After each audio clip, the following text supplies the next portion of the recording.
And we're live.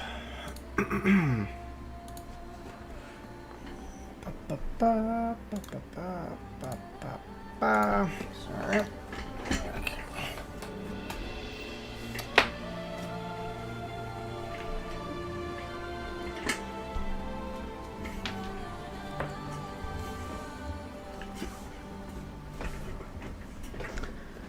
Whew.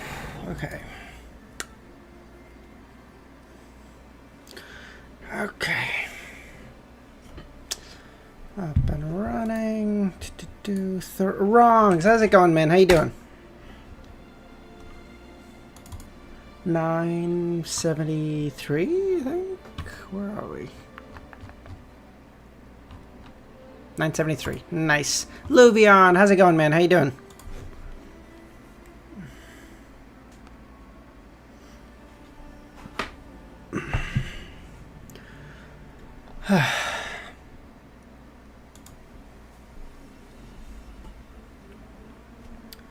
Okay. Let's see if we get DSV. How's it going, man? How you doing? Good to hear, Luvion. Good to hear.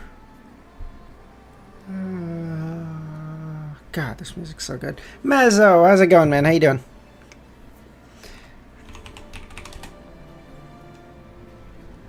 Okay, well, that's something.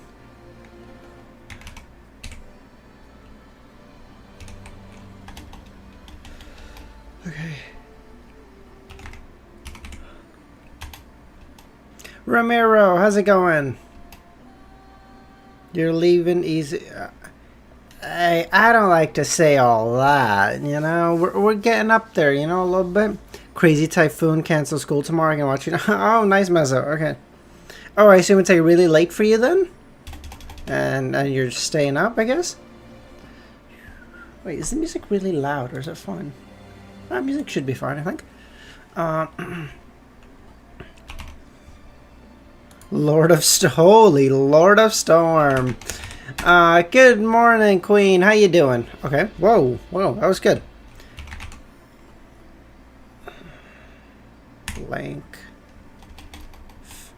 Flank, plank, blank. Let's go. Hamong, how's it going, man? How you doing? Oh, by the way, we're 2 members away from getting the whole fucking monocle bullshit figured out. My morning could have been. I'm sorry to hear that, Queen. Hope everything's okay. If it's a little rough, just remember the day's gonna end soon. The day's gonna end really soon. I am not showing my screen. Fuck me, I guess. Okay, Jesus Christ. Send me the script after you adjust. Okay, sounds good, Romero. I'll adjust it after stream tomorrow. It shouldn't take too long, what you said. Probably like maybe an hour. But I do like to... I figured out... I feel like I write really well when I'm in the gym. Because like I'll just be on the treadmill, like walking, and then I can just type on my phone. And I feel like I feel like my thought process is like a lot better. Yeah, everything's okay. Just had a slight scare. Oh, okay.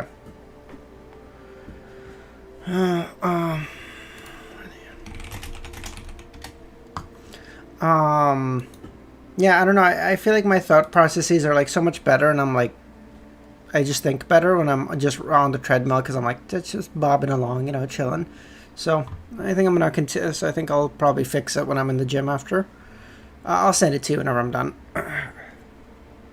Okay, because you guys fucking missed it. I got Wordle in 4 today. I thought in my mind I was playing it with you guys, and then I wasn't sharing screen. I'm dumb. I don't know how you want it to be, more detail oriented, or how you feel about it. Yeah. That's a good point. It's like a fine balance of like, I want it to be detailed, but I also don't want it to be extraordinarily long. I would like it to be about the same length as my volume 1 video, I think. So if I go LOTM, fuck's sakes, LOTM volume 1, like this one was about 13 minutes. I don't think I want it particularly longer than that. 978, 979. Good chapter. Stop. Okay, sounds good. Thanks, wrong. Like, I don't think, because this video took me like fucking 4 hours to edit, and it was just, God, no, way longer than 4. That was like 7 hours. Fuck me, Jesus. Like, it took so long. Like, I don't have it in me to make a fucking longer video than this. On plus note, this video is doing really well. It's at 10K. I think it's my second or third most viewed video at this point. It's awesome to see. At least, you know, something good's happening out of spending all that fucking time. Whew. Just add some of the stuff I told you, and the ones you want to add. Current script is already good. Okay, thanks, Ram. Okay, let's go do connections and then push call. We're not trying a different one today. I'm trying. What the fuck was the one you told me about yesterday? Pushcar, the fucking context-based one. Also put chapter. Yeah, I'll put that in a little bit. I just don't. I don't know where we're gonna end, so I'll put that in a little bit later. Semantal. Yes. Okay, we're gonna play that. That's what I'm playing. Okay. Sway. No. Sway. Pull. Drag.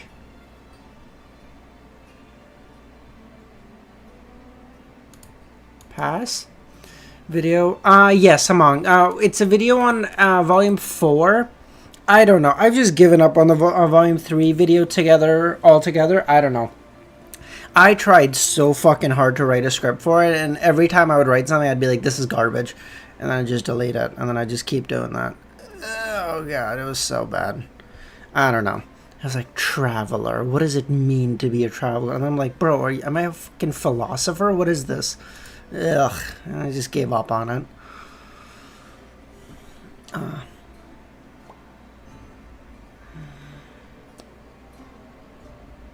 What did you say, Ronk? Yeah, I saw what Ronk said. I think we're on 973 is where we're starting, right? 73. New Angel. Ooh, good name. Okay, we'll do 973 to 979. Okay. By the way, I don't know, like, there's no reason this would matter to any other single human to me. But, like, to me, I love seeing comments like this, because it's literally a literal nothing burger, but it's like this video, comment from iZone. Like, I see her, like, making her way through all the VODs. Like, I think the first comment she ever put was, like, weeks ago on, like, I think my first ever VOD. So it's so cool to see people, like, go from, if someone, like, starts watching the VODs, go from all the way from, like, chapter 50 to, like, whatever fucking video this is. Like, chapter almost 700. That's so crazy to me. Like, obviously, I see, those of you guys who pop in for lives, obviously, I love all of you guys. But I get to see you every day, get to, interact with you guys every day. Whereas, like, people who are watching VODs are, like, in their own little, like, mini verse sort of thing. I think it's so cool.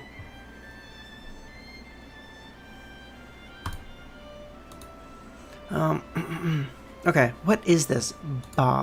What, bro? Cameron, oh, for fuck's sake. Oh my God, okay. Yeah, I'm clearly a little slow today, Mezzo. I apologize. This is, like, the second time my fucking shit's been screwed up. I apologize.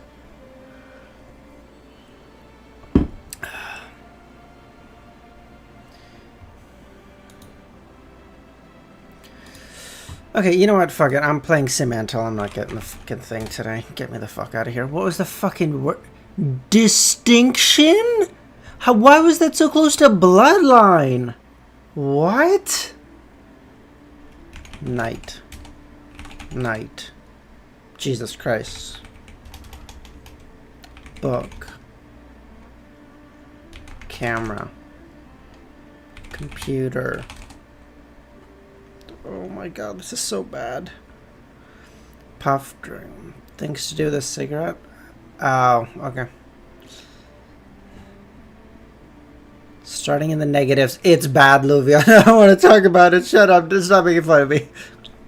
That's so bad. Synonym. That is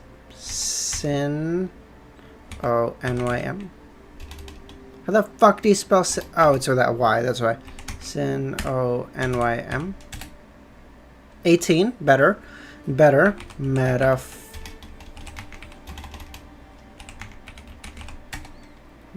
Oh shit, metaphor. Simile. How is metaphor? How is that like? That's pretty good.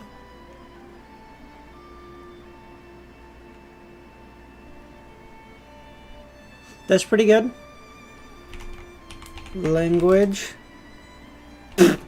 Lexicon. Like, as, similar. Okay, like. Words that are like. Bro, that's such a freaking dumb sentence. Gee, how would love be similar? How? What?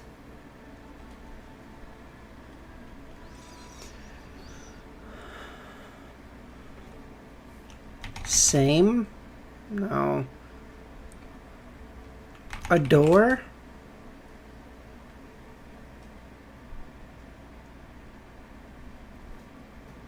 Okay. Words similar to like. Like. Aspire? Inspire? Fuck. Stella, how's it going, man? Identical? Okay. So, like and aspire are the two things. There's another game on the right-hand side of the page.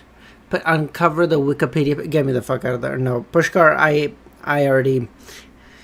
already want to blow my brains out because of this. If I play a fucking... What is cave? What the fuck is... Oh, cavat? How would that be anything similar? What?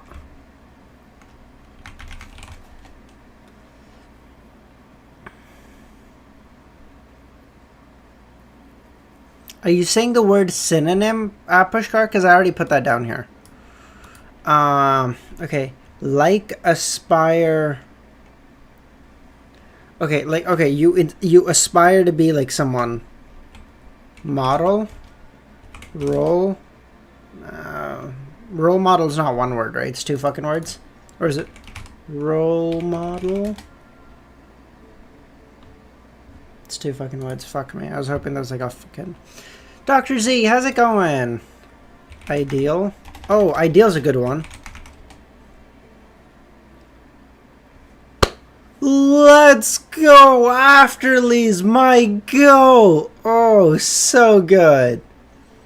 After watching Superman yesterday, I feel like ideal was the perfect word. Let's go. We are the 207th person to get it today. Yeah, Dr. Z, why? I still need to make some adjustments. Ribeiro sent me some adjustments I need to make, but it's mostly done. I also need to figure out if it's long enough, if it's too long, if it's too short. Mr. Loki, how's it going? How you doing? Let's go. We finally got it, and it's at 11 o'clock perfectly, so we can start reading. Let's go. It is ordained by the heavens. That was so good. By the way, I can't... Yes, Mr. Loki, I saw that. What the fuck? I saw that. What the fuck? I saw Mr. Loki type messages in chat like 50,000 times. And then he was like, even if I don't show up for chat today, no one's taking my crown. I was like, what the fuck? Captain Panda, how's it going, man? How you doing?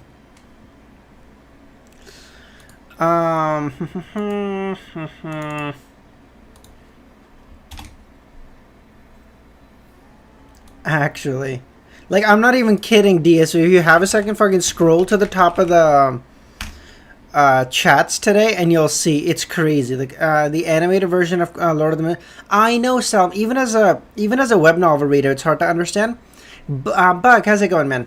But I feel like... No, Romero, we're not doing that. But I feel like for Donghua only, it's probably okay to understand. The reason we're having such a hard time is Lord of the Mysteries is a complicated enough thing as it is. And then basically, like, we're expecting this the story to be set up like this because that's how we read it. And now they're putting it kind of like this. And, like, in our minds, it's like, that doesn't make any sense. But I feel like if you're just watching this, you're probably okay. Don't forget the notes, otherwise it'll get longer. Shit, I don't want to talk about it. Okay. Yeah, still enjoy. Yeah. Yeah, I popped in yesterday and it was a wall of text. Yeah, Olivia, that was bad. Okay. Chapter 973. New Angel. Klein is probably going to be in Backland soon, eh? What the fuck is on my... Bro, I just took this t-shirt out of the wash. What the fuck? Give me a second. My fucking t-shirt's... I don't like wearing shit that has stain... fucking, I'm gonna throw it back in the wash. Fuck me. Give me 1 second. Fuck's sakes. Ugh.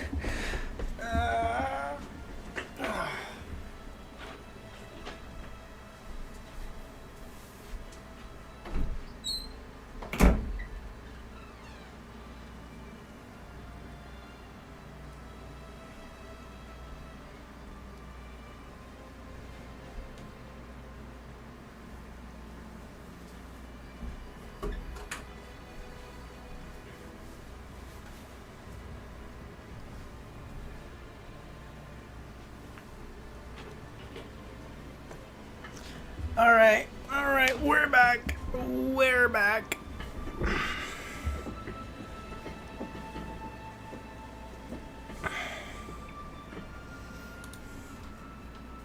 Does XP even go higher than 300? I think it does, Mr. Loki, but I don't even... But I'm no fucking expert, so... Take what I say with a huge grain of salt. My god, my hair's a fucking mess today. Whew.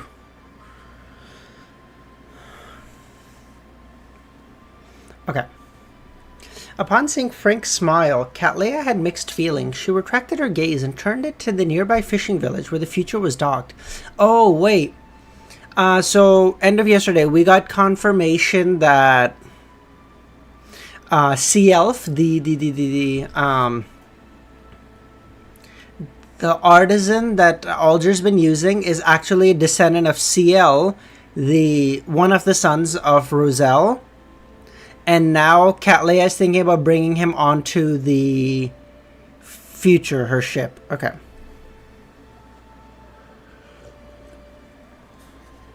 There's nowhere to... Oh, thanks, that cute. I'll check that out later. Thanks, man. Okay. Upon seeing Frank's smile, Cattleya had mixed feelings. She then retracted her gaze to the nearby fishing village where the future was docked. No one expected this place to be an important base of the Moses Ascetic Order. Oh, yes. Thank you.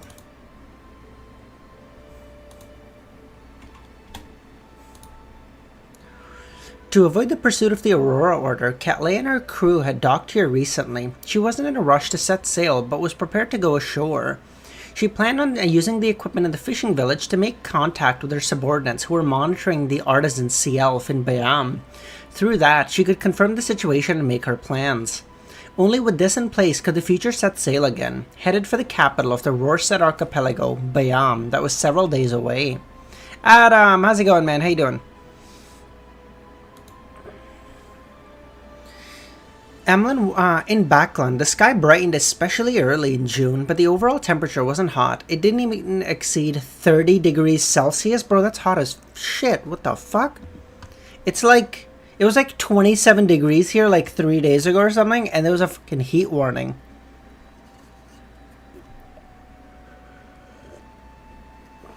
But I get in other parts of the world that's not that bad. Yeah, see? I knew Dr. Z was going to say something.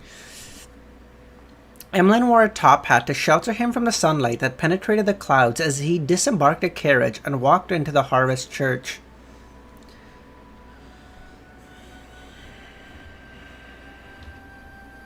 Looking over, he saw the mountain-like Father Utravsky, who wore a brown priest robe and a clergyman's bonnet. He was standing in front of the sacred emblem of life, preaching to the few believers that came to pray that morning. Emlyn didn't take a second look as he walked straight to the back of the cathedral. He arrived in a room that he called his, and he familiarly changed into his priest robes. As he wiped the candle stands, he waited for the believers to leave. About 20 minutes later, he found an opportunity to sit beside the bishop and mutter to himself, "Father, I have a question I would like to consult you about." "Go ahead." I'm saying if there's a distant relative who fools you, making you and your friend fall into danger and almost lose your life, and this matter isn't suitable for court, how would you punish him? First, you have to confirm if the relative made a mistake due to negligence or if he deliberately fooled you and led you into a trap. If it's the former, you need to warn him, remind him, and teach him. If it's the latter, you still need to confirm if this is the way he usually does things. If it is, then you need to eliminate him. Bro, what? How do you say... your bishop is John Wick. I don't generally like to hurt people, but there was a guy, you see, I was at a bar once drinking, and he took my drink on purpose. I saw him. He knew it wasn't his, and he took it. So I killed him with a pencil. Are you about to preach a sermon? What the fuck is happening here? Otherwise, he will definitely bring harm to others, and bringing harm to the innocent. By ending his life and sending him back to the land, it will restart the cycle of life. It's a type of compassion and purification. That's so good. Call Gearman Sparrow on him. Yeah, maybe. If you got his contact number, which, Emlyn obviously does. This is, bro, it's like, how what do you even say to someone like this? They're like, yeah, killing you is a kindness. You deserve to restart your cycle and be recreated in a different manner. And you're like, bro, what did I do? Elimination? The father speaks of murder in a way that's more natural and calmer than the world. No. He's not usually like this. It's just that due to various reasons, he targeted me this once. I don't just want to kill him. Not bad. You already understand how precious life is. Then how should he be punished? I do not advocate appealing to violence. Didn't you just say kill him 2 seconds ago? What do you mean? You can bring him here and have him listen to my preachings and read the Bible. He will understand the value of life and experience the compassion of the Earth Mother. He will serve to redeem his sins. Oh wait, he's... This is so good. It's a win-win across the board, except for the fucking guy, of course. Emlyn gets his revenge on the guy. Utravsky gets a new priest or choir boy or whatever the fuck. And, and that guy gets punished. Win-win.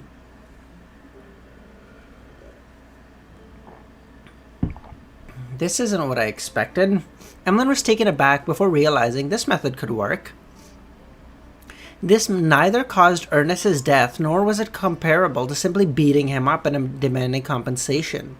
More importantly, this wouldn't escalate to a conflict, causing a strife among the Sanguine.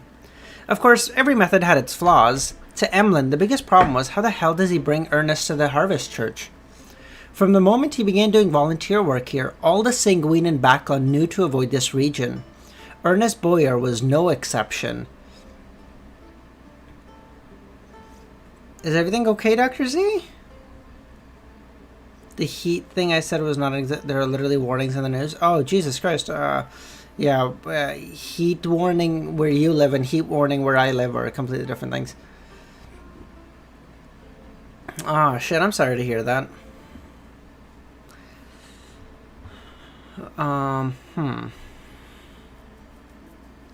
If he resorted to violence, Emlyn believed that the ring bestowed to him by the ancestor, as well as Miss Magician's powerful spellbook, defeating Ernest wasn't difficult. However, to control him was not simple. After all, he was a Viscount, equivalent to a Sequence 5. In addition, Ernest wasn't too old. He had quite a collection. Under such circumstances, the extent of which to directly take action was hard to gauge. Maybe I just need some help. In Backlund, there are many members of the Tarot Club. If we work together, we should be able to control Ernest. I can't expose my identity because of this. The cooperation should be made in stages so that we don't have to meet. Amidst his thoughts, Emlyn made a decision.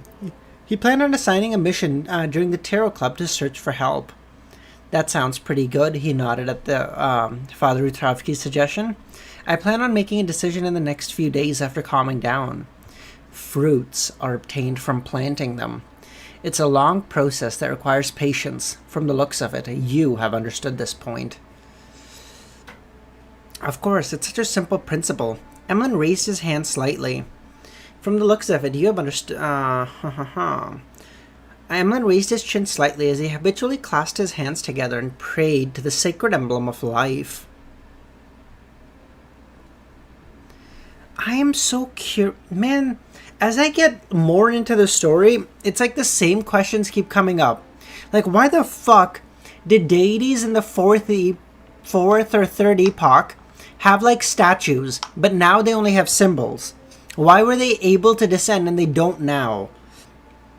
My original theory was that maybe they didn't want to come down because they were afraid of awakening something, but Evernight has come down like 3 times now, and she kind of just does it on a whim. Well, maybe not on a whim, but she does do it without it having a huge issue.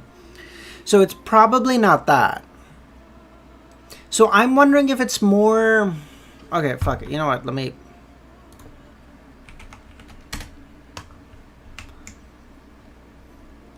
Maybe they just don't feel like it. I mean, that's a good point. But that doesn't explain why...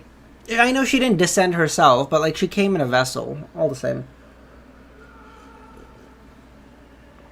But, like, that doesn't explain why back in the day they were allowed to be here... Or, sorry, they had, like, statues, and now they only have symbols, you know? Like, why?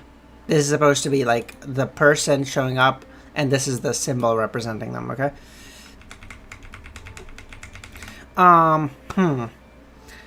Like, my original thought was they didn't want to come down because they were afraid, like, maybe ASG was, like, on the verge of, like, waking up, and they were afraid that their powers would, like, jolt him awake or something. But now I'm thinking, what if it's the opposite? What if, after the end of the fourth epoch, they became aware? So let's assume there's 3 things, okay? The astral plane where the gods live, and then the world, okay? Maybe people were gooning too much? Oh, true. Yes, you would know all about that, huh? Sorry, I can't. I'm sorry. I literally can't help myself, okay? I was thinking maybe the gods don't come down here because there's something in here that could threaten the gods. But what if it's the opposite? What if there's a thing that the gods are fighting up top or something that, like, after the end of the fourth epoch, whatever this shenaniganery is, I'm not gonna say super gods because I feel like they lose in a war with super gods. Let's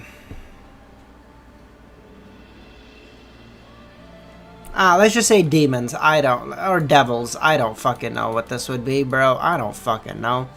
What if they're like, what if the gods found like a new enemy? I don't even know how that would work. I don't know. I'm just spouting shenaniganery on myself, dude. It's crazy. And so they stay here to fight them, and if they leave, they get weakened, and then the devils win, and they take over the gods. Divination? Sure. Sure.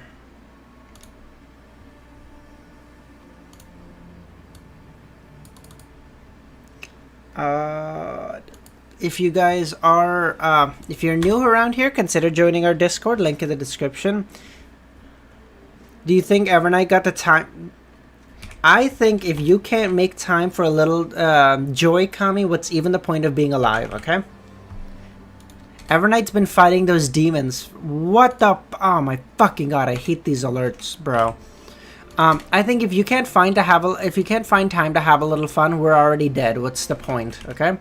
I think you need to like one day every month or so say like, demons, I need a week off, okay? I need to go smile at some people, okay? I need to feel happy for a little bit. I'd say sure. I clicked the wrong button. I apologize.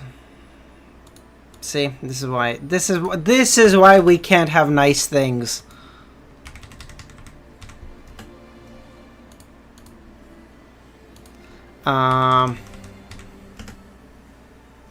The gods are unable to come to the physical world as they are busy fighting someone in the astral plane.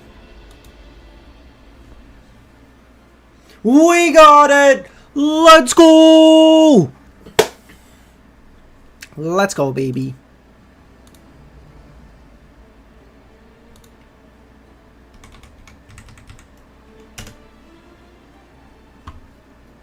Thank you. We're watching an ad.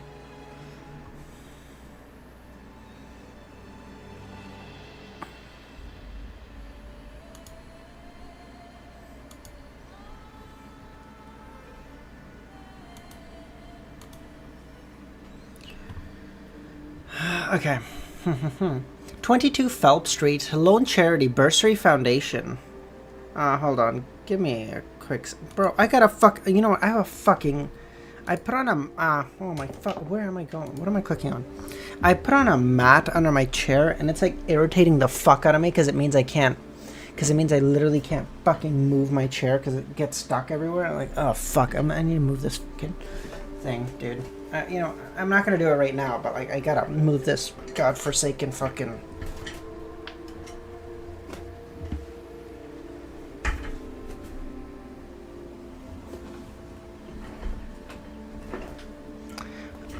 If you mean devils, do you mean... No, I don't mean like I don't mean like devils from the Devil Pathway, Pushkar.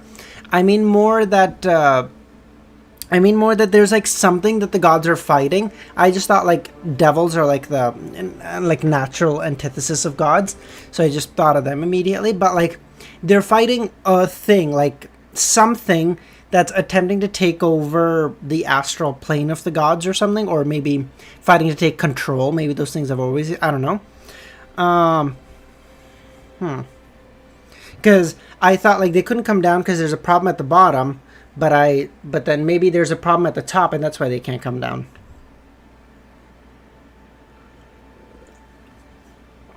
Okay. 22 Phelps Street, Lone Charity Bursary Foundation. Audrey placed a document in the hand on the table and looked up at the wall clock. She had already made an appointment with Escalante to head over to Stephen Hampress's residence in the afternoon. This was clearly a test. If the Psychology Alchemist team was careful enough, they would have already reported the news, and there might be a counselor secretly observing everything. Watching you do divinations is enjoyable. Thank you, Hamong.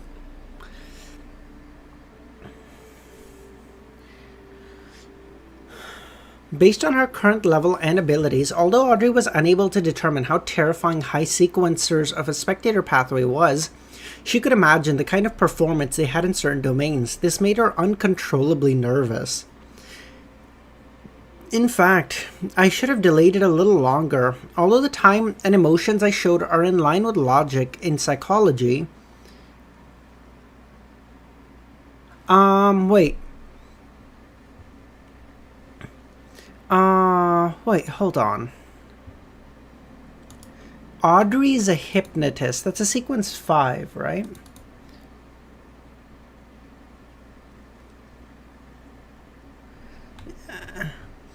That would be hilarious, Dr. Z. Like, every god is like fighting, and they're like on the verge of losing, and Evernight's like, hey guys, I got up. Bad timing. I know, but I got out.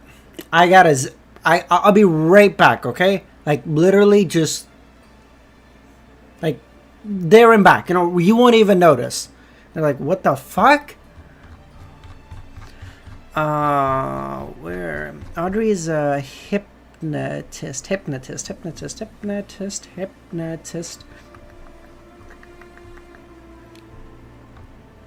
But where's my spectator pathway? What the fuck?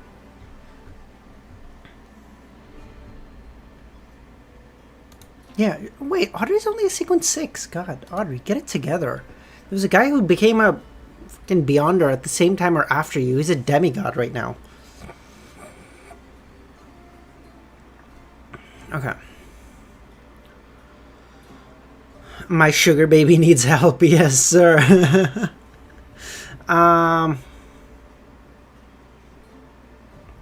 Okay. In fact, I should have delayed it a little more. Although the time and emotions I've shown are in line with logic and psychology, delaying a meeting would definitely incur suspicion. But compared to a little bit of suspicion, it's more important to wait for Mr. World to return to the southern continent. Gee, how's it going?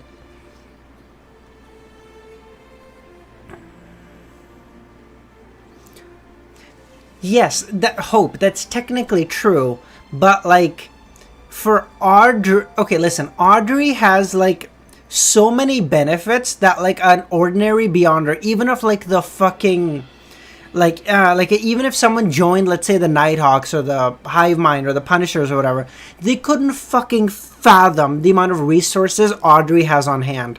She has the Tarot Club to immediately teach her about the acting principle. So unbelievably valuable. She has money coming out the wazoo, bro. She has no lack of resources. And she's now a member of the Psychology Alchemist. So it's not like she's even having like a difficulty in finding like in getting like formulas or stuff, right? So I'm not saying like she's not doing a good job. I'm just saying like, Audrey, you know, you gotta light a fire under your ass. Come on, tap. You can do better. I have high expectations of Miss Justice, okay?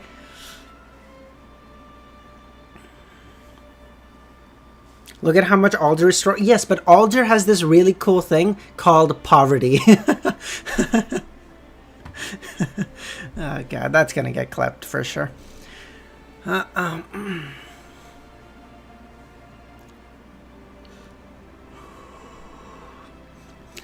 It's more important to wait for Mr. World to return from the southern continent. That way I can directly arrange for them to meet at the Foundation.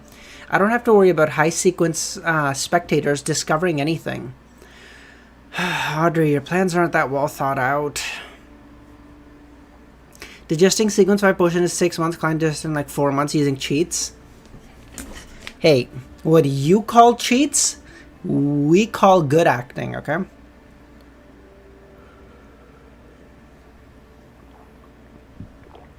What are you talking about? She is always having money problems? Like, what do you mean? You can be wearing one of them. Especially now that she can just claim her expenses from her dad, Moon. She can be like, Dad, I bought a Sequence 5 potion main characteristic. It was 10,000 pounds. And he's like, oh, my sweetie, as long as you enjoy it, no problem. And he'll just pay her back for it. Like, what is even the fucking problem, bro? If Klein was a theater kid.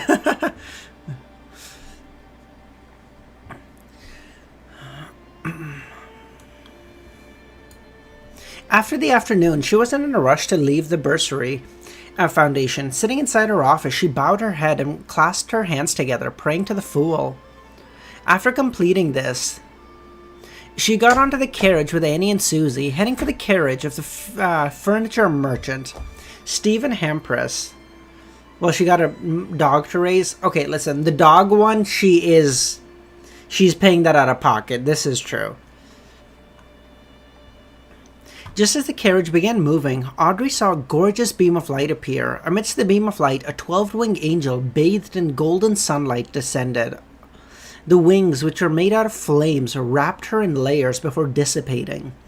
Audrey's vision quickly recovered and she swept her gaze past Annie and Susie in an unnoticeable manner. She realized they hadn't noticed a thing. It's a little different from before. With Mr. Fool's greater awakening, his angels have also recovered further? Audrey wiped a smile from her face, her inner heart becoming more and more abnormally firm. That's so cool, dude. Even the fucking fake angel is getting a fucking OP upgrade, bro. She's like, it's now like 12 angels, 12 wings wrapped in flames, just covering you in wing, and it's like, holy shit, this is so cool. Oh, New Angel, that's what the title was. I see, okay. After passing her hand to, in less than half an hour, her carriage stopped at Stephen's door. After passing her hand to Annie, Audrey was helped down the carriage. She walked straight to the door as she watched her attendant pull the doorbell. Flame's red priest card? Oh, thank you, Romero. Okay, I wouldn't have even thought of that. Thank you.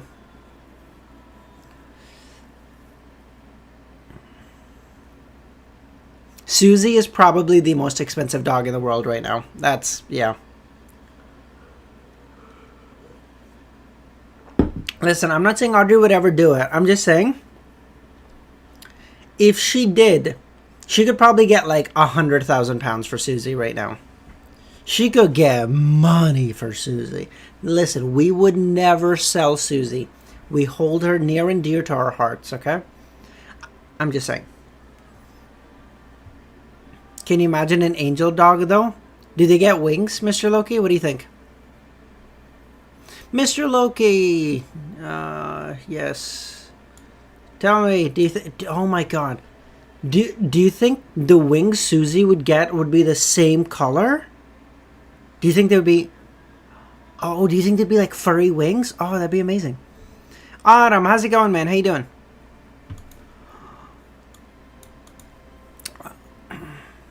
Unless Susie wants to buy herself, don't ask me why, I don't know.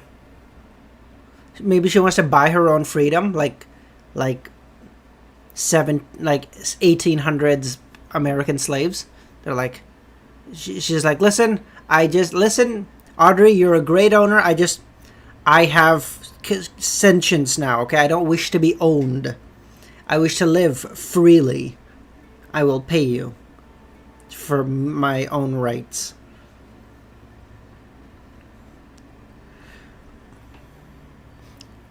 Before long, Escalante came to open the door. Like before, she directly brought Audrey to the activity room on the first floor. Annie and Susie were brought to the living room by the servants. Upon arriving at the activity room, Escalante reached out to hold the doorknob as she gestured for Audrey to enter. Audrey had a guess, but she didn't show it. She slowly walked through the door which Escalante had opened. Escalante didn't enter as she closed the activity room's door. I'm just a highly intelligent dog, Audrey. I cannot be owned, okay? I wish to live freely. And you're like, damn, like, I mean, I can't argue with that. Audrey looked ahead and saw that on a single-seater sofa facing the activity room door was an elder sitting there. He wore a shirt, vest, and jacket, matching with... Good lord. Okay. Matching with blue-gray trousers with lines adorning it, as well as a dark red bow tie. His hair was completely white, but remained thick and luscious. He had a pair of blue eyes that seemed to hide wisdom and knowledge. Audrey knew him. He was the royal family consultant, Vin Rambus. This is the guy. He was involved in the Great Smog of Backland somehow. Hope, thank you. Of course, Audrey had long known of this gentleman's secret identity from the Tarot Club, a counselor of the Psychology Alchemists. She didn't disguise her surprise, because she was surprised. Although she had guessed at the possibility of Havin's appearance, she never expected him to appear directly. She imagined he would observe her in secret. You're very surprised, Havin Rambus asked. He then stood up and bowed. A pleasure meeting you, Miss Audrey. Guess the sequence? I'm going to say DEMI-GOD. I'm going to say Saint. Probably 4. Maybe 3, but probably 4. Audrey deliberately opened her mouth before closing it again. She then followed it up with, I'm not sure how to address you. Like always. Please, let's have a seat. Audrey took a deep breath, wore a smile, and unhurriedly walked over. Sitting by the sofa, she maintained an adequate distance from him. 974.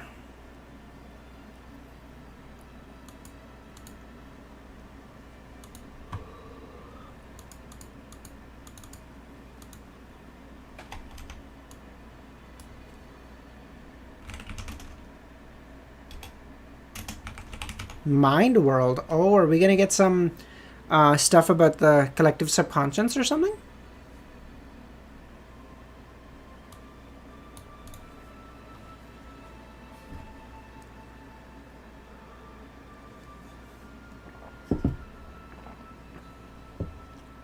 Okay. Haven Rambus picked up the porcelain teacup and took a sip. Looking at Audrey, who sat in a flawless posture, he said genially, There's no need to act so reserved. This isn't the first time we've met. I still recall discussing Berman's philosophy of ethics and Kongsoka's pragmatism with you just 2 years ago.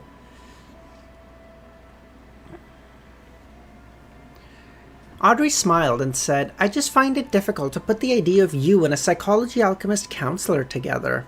Haven Rambus hadn't introduced himself, but it was a reasonable inference based on Audrey's knowledge. This isn't something worth paying attention to, Haven said. Never forget that our Psychology Alchemist is an organization established with the goal of studying the psyche and to build knowledge. We are more about the academic side of things rather than handling matters. Since it's academic, you can always treat me as a counselor, as a university professor. You remember the previous image we gave you in the collective? Yeah, I remember. The spirit world was the sky. Collective subconscious was the ocean or whatever, and then your subconscious or your consciousness or whatever the fuck was the island, I think, right? If she hadn't learned from Mr. World that Haven Rambus was behind Quaron's suicide, Audrey would have been able to conclude that he was a knowledgeable, amiable, humorous, and humble scholar, regardless of the amount of observation she did. However, now she was wary. Audrey wasn't someone who would be able to so easily believe things that appeared on the surface. As she looked at him, and organized her words, as she prevented herself from focusing too much on any one point. She kept her thoughts lively and scattered to prevent herself from being hypnotized. At this moment, her mind suddenly turned adrift. She seemed to see the 7 pure lights that contained infinite knowledge and dense, indescribable figures. She saw them blanketing everything from high above. This was the spirituality sky, and the reflection of the spirituality in one's mind.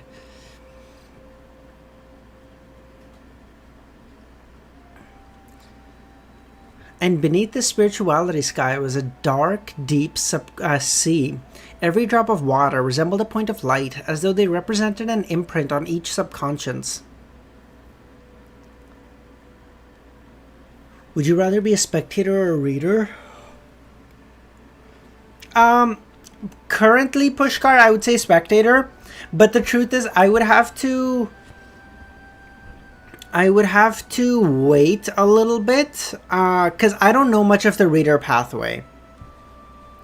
Right now, let me pull up my notes really quickly. I think it's one of the pathways that I know the least about. It's like crazy.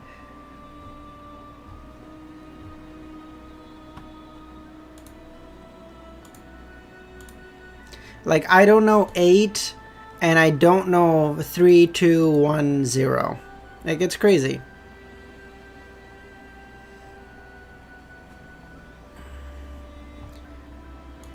Gilgamesh, how's it going, man? How you doing? Okay, well, first of all, you're like 30 minutes late, which is not that bad, I want to be clear. And you're like 3 chapters you missed, so okay.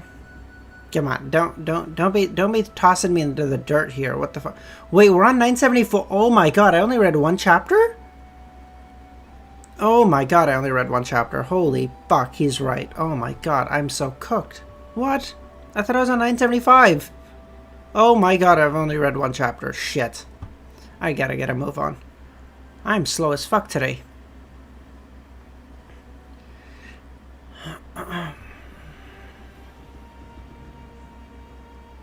And beneath the spirituality sky was a deep, dark sea. Every drop of water resembled a point of light, as though they represented an imprint on each subconscious. Near the sea were several islands. One belonged to Audrey. She knew clearly that this was a manifestation of the consciousness. What was exposed above the sea was what she could detect, and the parts covered by seawater were her deeper consciousness. Floating above the island, Audrey looked to the bottom. She first noticed that the area was solitary, quiet, grey, blurry. They screened out her vision, making her only capable of seeing the massive and dark blue outlines of the subconscious, as well as the illusory, rippling sea of collective subconscious. She was unable to determine much information from that.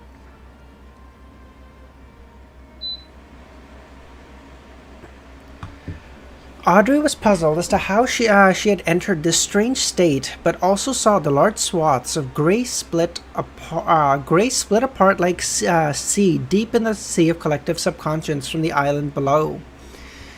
It revealed a stone platform that appeared at some point. On the platform, a figure instantly rapidly grew up in a fashion akin to blinking, entering Audrey's field of vision almost instantly. His hair was almost white, but remained thick and luscious. He was none other than Havin Rambus. Compared to the Havin sitting on the sofa, he appeared more sinister. He didn't wear a smile, and his head was bowed. It was as though he was observing Audrey's subconscious. In a few steps, he walked into Audrey's island of subconsciousness, through the sea of collective subconscious. Then he went from the subconsciousness to the area exposed above the sea like a silent visitor who didn't knock or get any permission. Can swap song now? To what, Kami?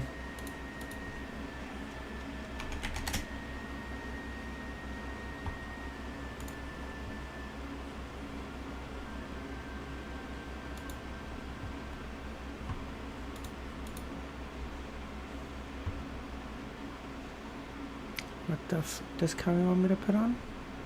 What do you mean can swap Vanitas? Oh, sure.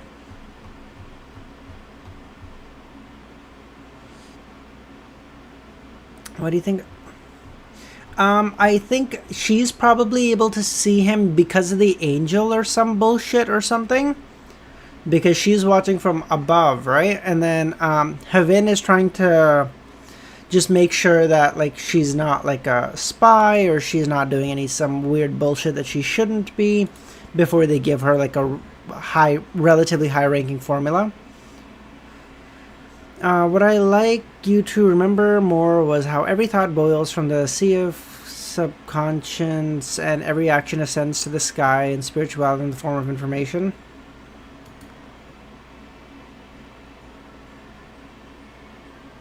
I don't know. I got nothing out of that. I'm sorry. His arriving on the island, Havin Rambus raised his head. Nightwalker, don't say it like that. I mean, you're right, but still, that's mean. The Lustbound has appeared, truly.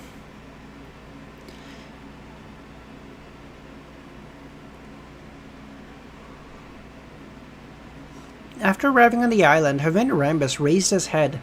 His facial skin was already covered in a grayish-white scales. His irises were gold and vertical, and they didn't show any hint of emotions.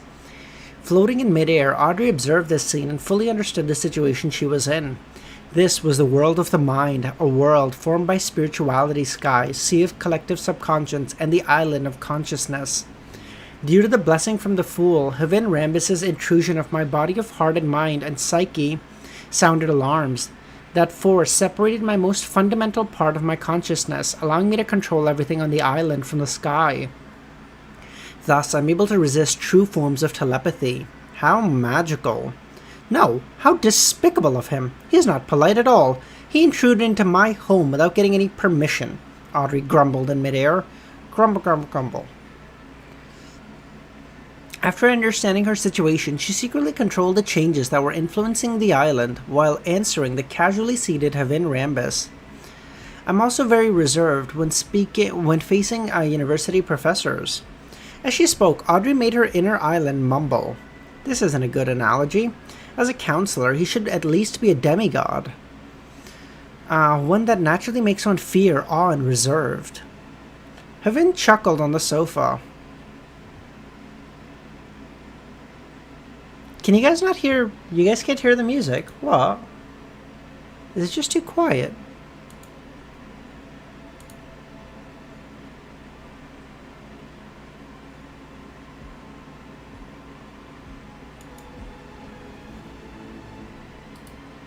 Okay, let me know if that's better. Interesting.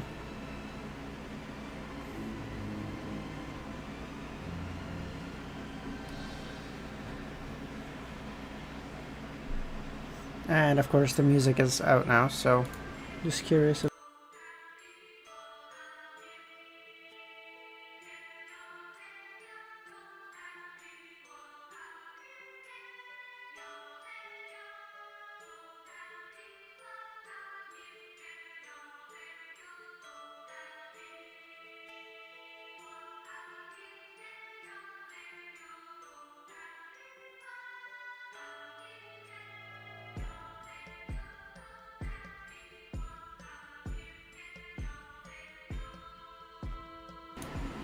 Okay. Sorry. Yeah, I know. I'm sure. I know you guys can hear my fan. I apologize. It is like fucking so hot in my room. Okay, you know what? Fuck it. I think my dad turned off the fucking AC. You know what? Give me a second. I'm gonna go turn it on. It is so fucking hot in my room. Like, I'm actually fucking boiling.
Okay, yeah, sorry about that. You guys are probably still gonna hear the fan for a little bit until my room gets like fucking decent, because like I would actually fucking just melt otherwise. It is so hot.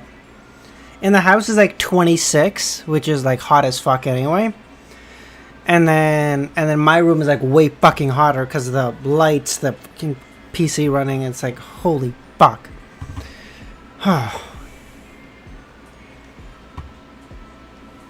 Okay. Havin said, then I won't be forcing you. I heard from Hilbert. I heard that you've advanced to a hypnotist in just a few short months. I'm very curious about how you did it. I've also heard the answer you gave Escalante, having the courage to make use of such matters. I wish to hear more details. You can also hear the music now? Okay, that's good. At this moment, the Heaven Rambus on Audrey's mind island was observing his surroundings with a deadpan expression. After a few seconds, Audrey just said, "It's the superficial meaning of having the courage to make use of matters. Let's put it this way." Yeah, Luvian, because that's my room. Because my room is like, I have a window on the side where the sun is like after like 1 or after noon, I guess. So like I just have the sun beating down in my room all fucking day. And then secondly, when I'm streaming, my fucking door obviously has to be closed to try to isolate sounds. And with the PC running, it gets like hot as fuck to the point where like I need to get like I'm thinking of just getting like a portable AC for my room, like, you know, one of the tiny ones or whatever, just for my room because it's so fucking hot. Milosh, I was gonna say hi, but then I saw your last message and I was like, wow, that was so mean. Like, I would never say that to you. Did you try to divine EBS at some point? I might have, bro. I don't even know. Maybe I did it in my sleep. Maybe that's why it's so fucking hot. I'm sorry. I don't do well with heat, okay? I'm Canadian, so I do really well in the cold. I don't do well in heat, so I get really agitated. So I'm going to be swearing a lot more than normal. I apologize. Audrey said, let's put it this way. In my future plans, I've always had one option of being a psychiatrist. Since I've acquired the corresponding Beyonder powers, I was definitely happy to try it out and help the people around me resolve their mental and psychological problems.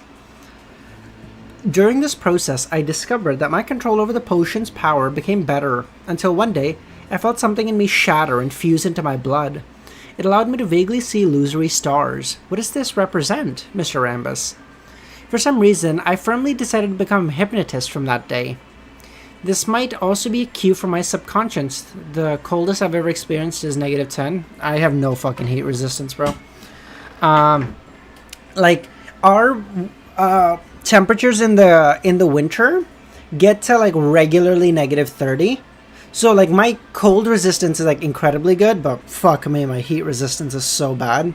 And that's not good because like the summers are getting hotter now. Global warming, you know. I don't think that's that rare, Mezzo. I think the number was like 3/4 of the human population has never seen snow or something. What percentage of the human population has not seen snow? 60% rather, sorry. Like 60% of the human population has never seen snow. It's kind of crazy. Like for us, it's snow for like from the months of November, December, January, February, March, there's snow every fucking where you can look. Like 5 months straight, it's great, and then yeah. Like -30 is common. -40, when it starts hitting that, it starts like being like, okay, it's really cold today. And -40 is like, okay, listen, like unless we have to, we're not leaving the house. So like I remember there was just one day, like it was -40, and I had to like walk home from school. I was like in middle school. I think I was like in 6th grade. My walk home is like maybe I guess, like 500 meters, 400 meters. And it felt like just walking. And it was like this really narrow path that kind of led through like the woods or whatever. Like it was a path that was carved out through the woods.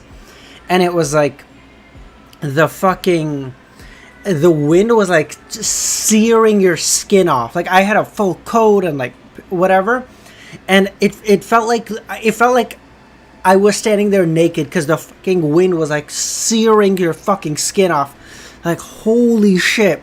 Like halfway through, I just had to sit down and I was like, just okay, like we're halfway there, we're almost there, because it was so cold. I was like actually fucking freezing to death. It was crazy.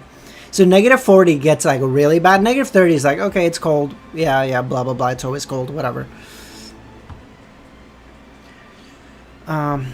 After saying that, Audrey deliberately stuck her tongue out on her mind island like she was little, doing things she wouldn't normally do. As a way to prove, she was a little embarrassed because playing psychiatrist was no different from playing princess when she was little. Oh, that's so cute. I could survive the temperature that if you wear the wrong fabric, you'll be exposed to the sun. Your skin will... What the fuck? No, Dr. Z, no. I have heard people say that. I never understood the fucking logic of it. Cause, like, it's not like your fucking ears are not connect. Like, bro, what the fuck do you mean they just fall off? No, that's not a thing.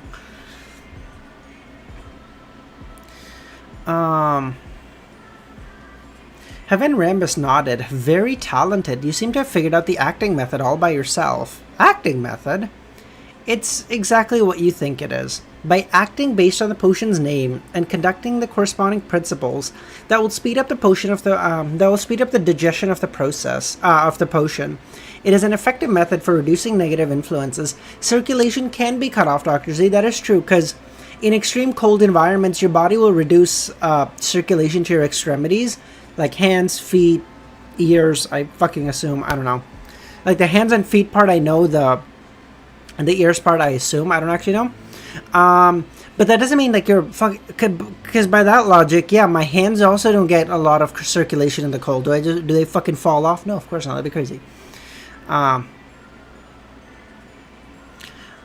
If you're bald in the winter, a cap is 100% necessary. Oh, for sure, DSV. Like, even when, like, in the winter, when I get, like, haircuts, you feel the wind, like, hit you here, and you're like, ah! Your hands have muscles, your ears don't. I don't know how that would prevent you from falling off, though, by this rhythm. The stream will be 4 hours. Who the fuck even knows after these? I don't even know. However, before Sequence 6, we do not teach it because we do not advocate members using this method to accelerate the potion of their the digestions of their potions. Surprisingly, you figured it out yourself. Why don't you advocate for it? Audrey asked. This will make the members not be themselves. Some might even be assimilated to the remnants of the potion. To put it simply, the first 3 sequences are for one to slowly grasp their powers and get used to being extraordinary. It allows one's subconscious to be deeper, clearer, and more mature. It aids in resisting the subsequent problems that come from the acting method. No, Moon, it's just really hot, so I get distracted. Shut up. Of course, I can only give my opinion on the spectator pathway. As for other pathways, I'm not sure if it's the same, but clearly, pathways that focus on the domain of the mind have some differences in the area of self-consciousness. Audrey was unable to determine the veracity of Pavin's words. She felt that there was some reason to it, but not exactly the truth.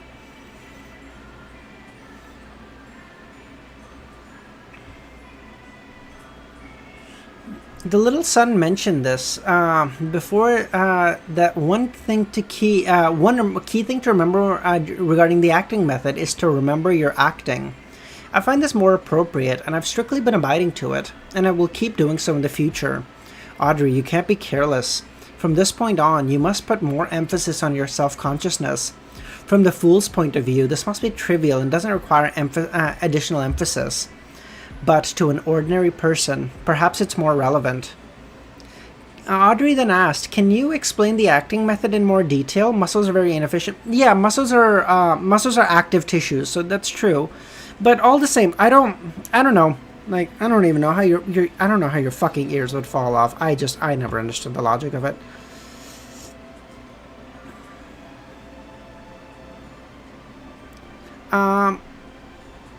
Heaven Rambus explained it to her in a relatively more detailed manner before saying you are indeed talented and qualified to obtain the Sequence 5 Dreamwalker formula. But before that, I'll give you some missions. This is out of fairness and also a form of training. No, that's abominable. That's not going to happen. If it ever does get cold enough where that's the point and you're uncovered enough where that's a concern, chances are you will die before that happens to you. So, yeah, not a real concern to have. This is because once you achieve Sequence 5, you will be leading 2 or 3 psychological discussion groups. Your every judgment and choice will influence the future and even the lives of the members beneath you.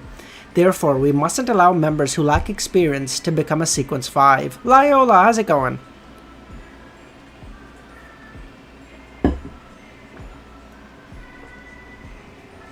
Understandable. What's the first mission? A simple but long-term mission. Every piece of feedback you provide will count towards your contributions. Long term? You want to keep Audrey here at sequence 6 for a long time? Hell nah, bitch. Let's go. The fracture between the new party and the Conservative Party is widening. The more conflict there is, the more divided the kingdom's internal politics will be. I wish that you will take note of the attitude of your father. Inform me of his views regarding various bills and matters. Don't worry, this won't cause him any harm. We only wish to mend the fractures. Oh, see? This is why I think this guy is involved in killing the Prince Edisac, and is somehow and maybe even related, and maybe even related to the whole and to the whole who the fuck was the guy that Kilongos was trying to kill, and the devil actually managed to kill? Who the fuck was that guy?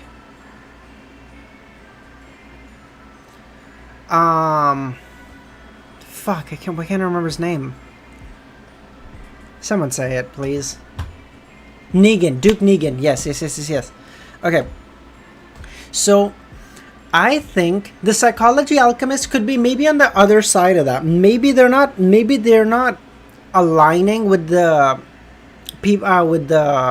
Twilight Hermit or to kill Duke Negan, but maybe they're on the other side of that and they're going, hey, someone took out Duke Negan. Someone's trying to influence the politics to some degree, so we need to take note of key influences in the world of politics to make sure that nothing else happens to them.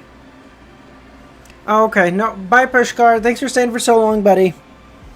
Alright, hopefully in like 2 or 3 days we'll pop on and then we can order the fucking monocle. I think we're like 2 members away at this point, so it should be done relatively soon. Okay.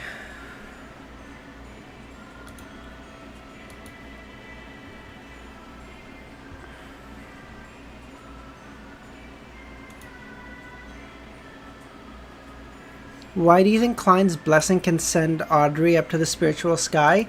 I think Klein's blessing is kind of is probably like it's like an isolation thing. So it allows Audrey to like she already said it. Like as soon as her mind was invaded, it set off like alarm bells, and sort of made her aware of that someone was trying to access her consciousness island, and therefore she's above the sky now to try to make sure that he can go through the island, but that he doesn't find anything he's not supposed to. A firewall is actually a very clever way of putting it, actually. He's at this point have inside the fracture between the new party and the Conservative Party is widening. The more conflict, the more divided the kingdom's politics will be. Audrey, wait. His final... We only wish to mend fractures. His final statement was, in fact, not supported by logic. It was solely a promise. But with Havin raising his right hand to his temples while on Audrey's mind island, Audrey felt that what he said was reasonable. Floating above her mind world, she snapped to her senses and realized something was amiss. 975. Bro, yeah, we're gonna be here for a long time. It's been an hour and we've read 2 chapters. Okay. Time to lock in now, okay? I'm not reading chat anymore. Time to put on the fucking jets. Whew. How can you not cause harm to my father from knowing his trump cards? This will bring negative impacts to our family. Audrey's thoughts were so calm that it surprised her. Right on the heels of that, she realized why Havin had directed Quaron's suicide. Audrey had always been concerned about this matter. Furthermore, she had obtained information from various sources, giving her a rather clear idea of the picture. However, she had been stumped about the mastermind's goal. This trap seemed to be targeted.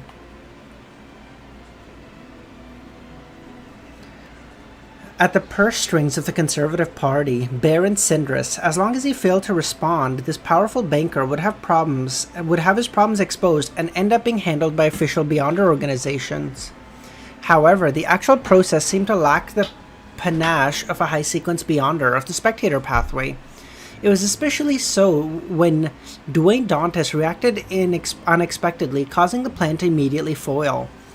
As a senior spectator, Audrey had realized the incongruity within this matter. However, it was only after hearing Havin's words today that she realized the core.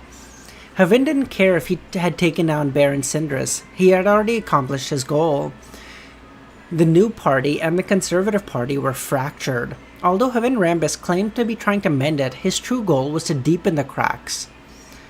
Oh, maybe they're working. Maybe the Psychology Alchemists are working together with the Twilight Hermit Order. What the fuck?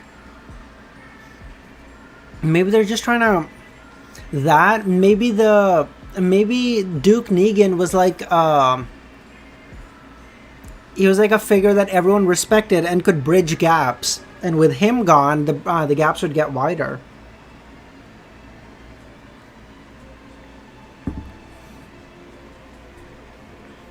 Why is he doing this? Audrey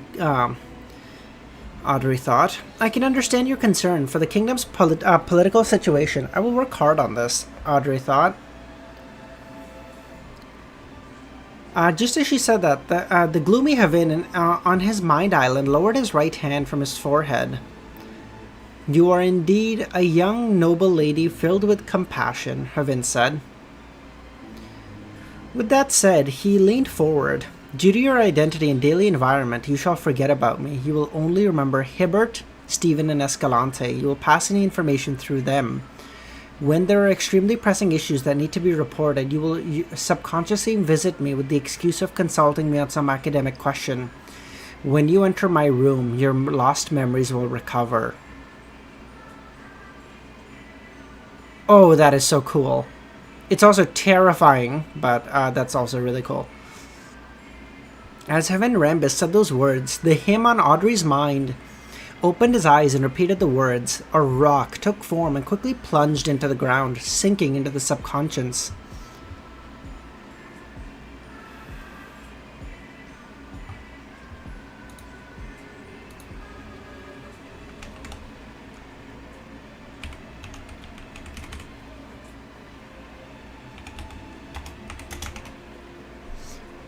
That is so cool.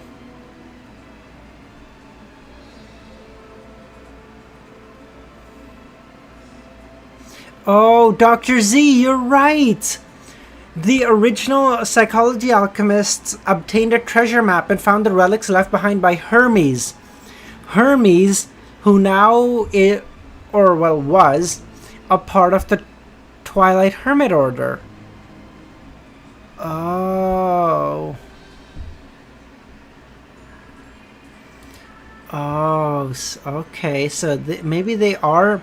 Well, maybe they're working together with the Twilight Hermit Order, or maybe Hermes is in some way influencing their actions. Ah. Another her floated. Okay, wait, wow. At that moment, Audrey felt as though she had dissociated into two entities. One was a result of the Mind Island. She could no longer remember the appearance or name of the elder in front of her. She only knew that she had come to Stephen Hampers's residence and met with a counselor, where she received the knowledge of the acting method and a new mission. Another her floated beneath the spirituality sky, acutely aware of everything that happened. Audrey was certain that the one in midair was her true consciousness, therefore she didn't feel confounded. With her as the true self, she controlled the other self and got up in the muddle. Yes, sir. After answering him, she rapidly straightened her body like a puppet who was being controlled by invisible strings, walked to the door and left. The instant she closed the door, the her in the mind's world sky and corresponding to the island of consciousness fused into one. There were no longer any differences. The two entities with certain memory discrepancies fused together, giving Audrey a few seconds of confusion. However, with plenty of experiences in treating people and hypnotizing others, she identified the differences and reconstructed every detail. Havin Diddy Rambis. Well, hey, Diddy was not guilty. Remember, guys, Diddy was not guilty, okay? He is no longer the diddler. He was the almost diddler. God. The Epstein files? Man, what the fuck is happening this year? This is such a God. Whatever people thought was gonna happen if Kamala became whatever conservatives thought was gonna happen if Kamala became president, literally the exact same thing is happening with Trump as president. It's like, it's fucking crazy. Like, you couldn't have imagined, like, if this same thing happened when like Biden was under fucking when Biden was president, the conservatives would be fucking foaming at the mouth, like, oh god, see, it's all a conspiracy. You see, it's actually Biden who's doing all this. And now that Trump, it's like guys, like, you know, he's doing his best. And it's like, wait, what the fuck is this? What is this?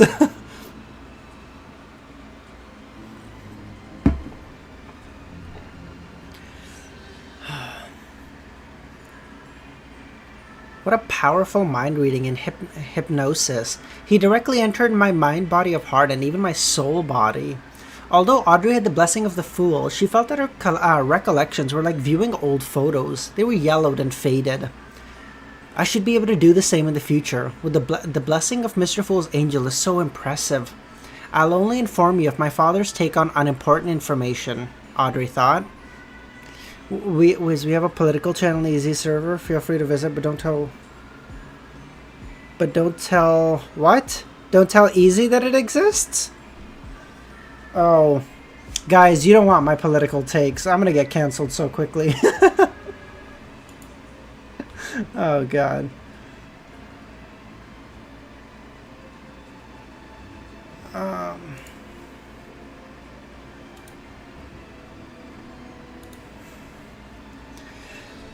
Okay, I'm never having any conservative viewership. I'm acutely aware of this. The steam locomotive that spewed out copious amounts of smoke dragged its carriages as it chugged into Backland. After traveling for days, Klein had returned to this capital of capitals as Dwayne Dantas. Klein wore a top hat and a formal suit while holding a gold cane.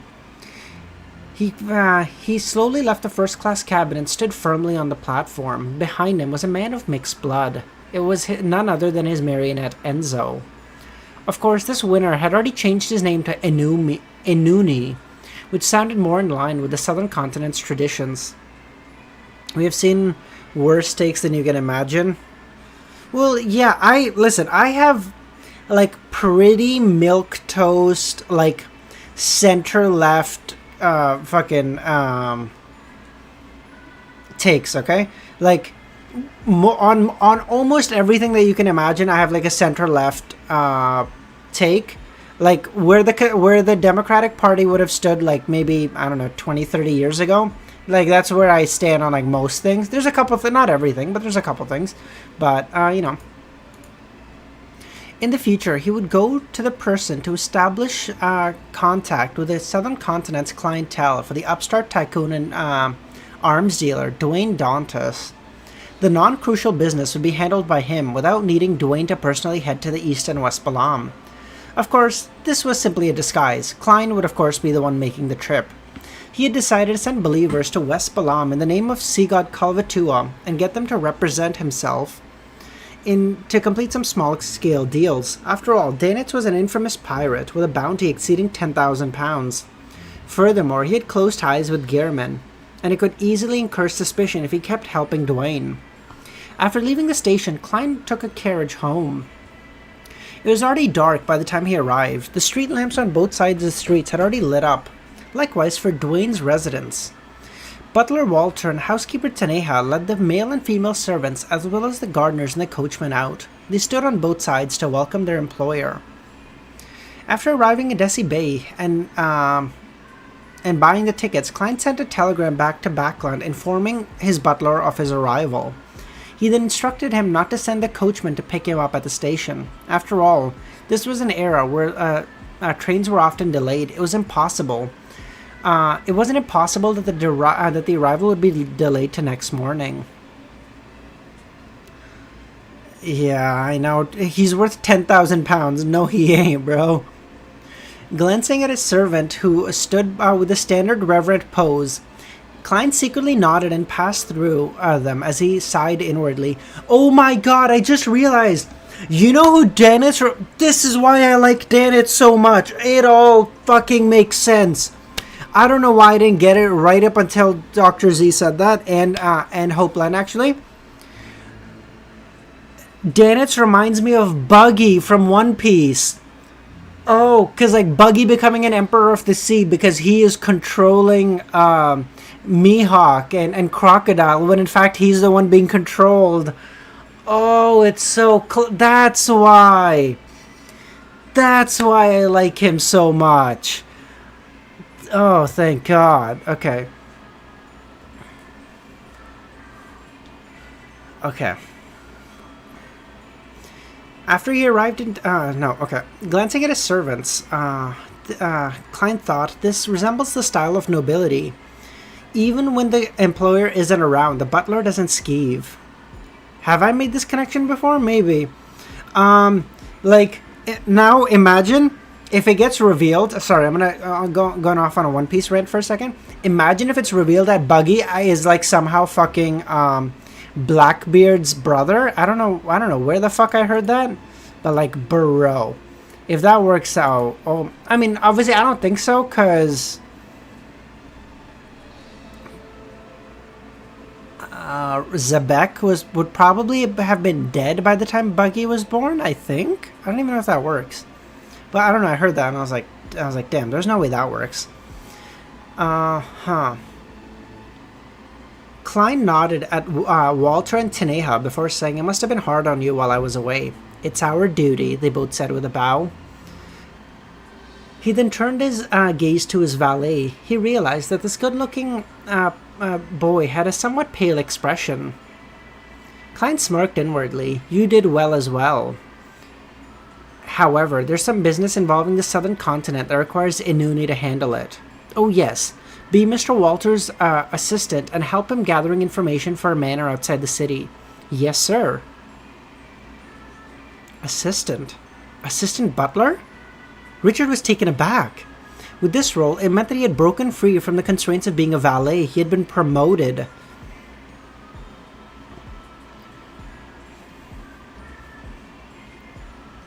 Walter didn't ask about the manor in detail, as he seriously arranged for his employers settling in. Sir, do you plan on buying a manor in the suburbs of Backland? What requirements do you have? Something not too expensive? Who the hell knows when I have to leave this identity? Klein laughed. One with a vineyard and a brewery. Oh my god, Klein is getting used to spending money, bro. Goated. After completing the arms deal, he had established himself in Backland's high society and earned a huge amount of money. Therefore, it was necessary for him to own a manor. Yeah, me trying to convince my parents after working for 2 months that I need to spend every penny I have to buy a computer. Listen, I have established myself as a good worker. It is vital I have a computer with a good graphics card for me to be able to work, okay? Not to play video games, of course, I would never do that. That's actually how it went. I spent every penny I had earned over the first 3 months that I spent working to build my computer.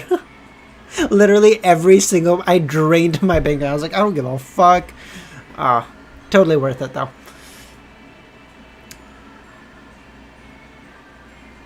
He couldn't afford to not be capable of inviting his friends on a vacation and hunt in the suburbs when autumn and winter came.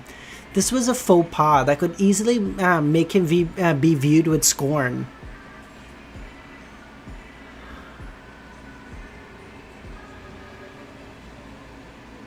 Guys, you should consider reading Convict Causoleum. Pit with a gun. I don't think I've seen you here before, man. Thanks for popping by. How you doing? Is that a blong? Why haven't I've never even heard of that?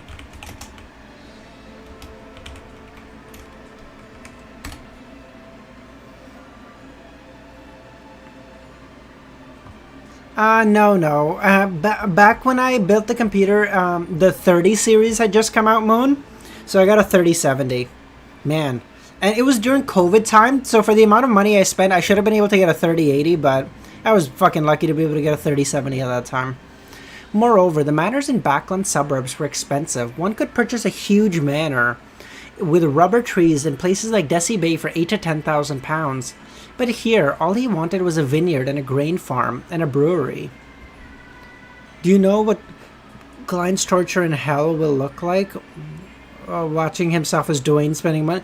Yeah, he's like, oh my god. Okay, wait.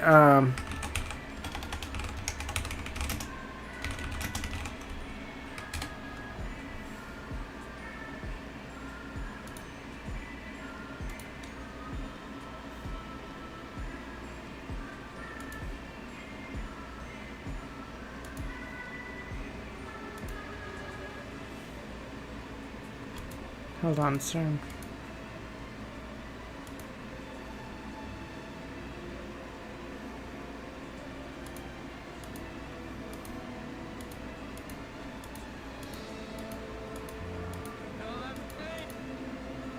This is it, okay? Sorry, it took a second for me to find the clip. This is Klein watching himself having to buy a fucking manor.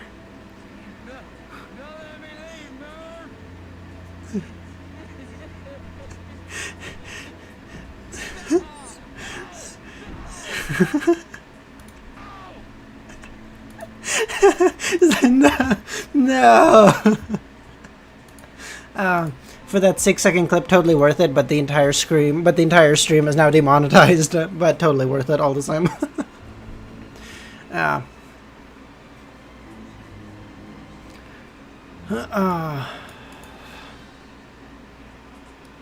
I will gather the information as soon as possible, Walter replied. He knew that his employer was exhausted from his traveling, so after briefly informing him of recent developments, he left the third story and busied himself on other matters. With the help of his new valet, Klein changed his clothes and washed up. He couldn't help but Klein, who had gotten accustomed to his godhood, couldn't help but lampoon. If it wasn't because a marionette can't be more than a kilometer away from me, I would have changed valets. Despite being a tycoon, I have to serve myself. Ugh.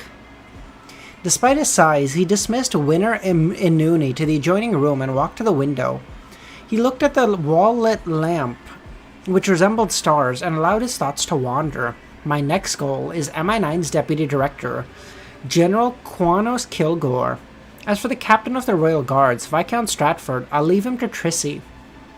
She has vanished for quite a while. I wonder what she's been doing. I wonder if she has come up with a way to approach that Viscount. I had previously informed her that other matters, that there were other matters that I didn't need to attend to, and wasn't free via the method she gave me. I'll have to confirm that I'm free now and can continue our previous cooperation. After a while, Klein reined in his thoughts and got into bed. Without the help of cogitation, he fell asleep. After an unknown period of time, he suddenly opened his eyes and sensed that someone had entered 160 Bauckland Street. Ugh, here it comes. Klein couldn't help but raise his hands. On the first day of returning to Backland, he had been awakened in the middle of the night. A zealot? A religious zealot? Interesting.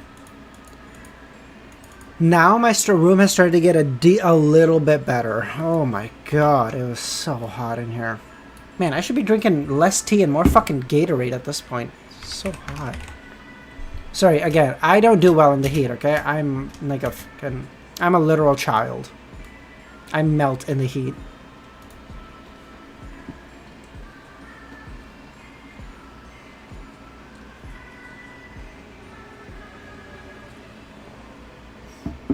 $1 a.m. for a birthday party? Whose birthday party was it, bro? Oh, by the way, if any of you get the second, please, if any of you get the chance, please watch Superman. It was so good. If Easy streams today, I'll pop by, see how he liked it. I want to make it clear. I want to make it super clear. I'm gonna ask him how he likes it, how he liked it, and if he said he doesn't like it, I will judge him for it. What the fuck do you mean I don't know whose party it was?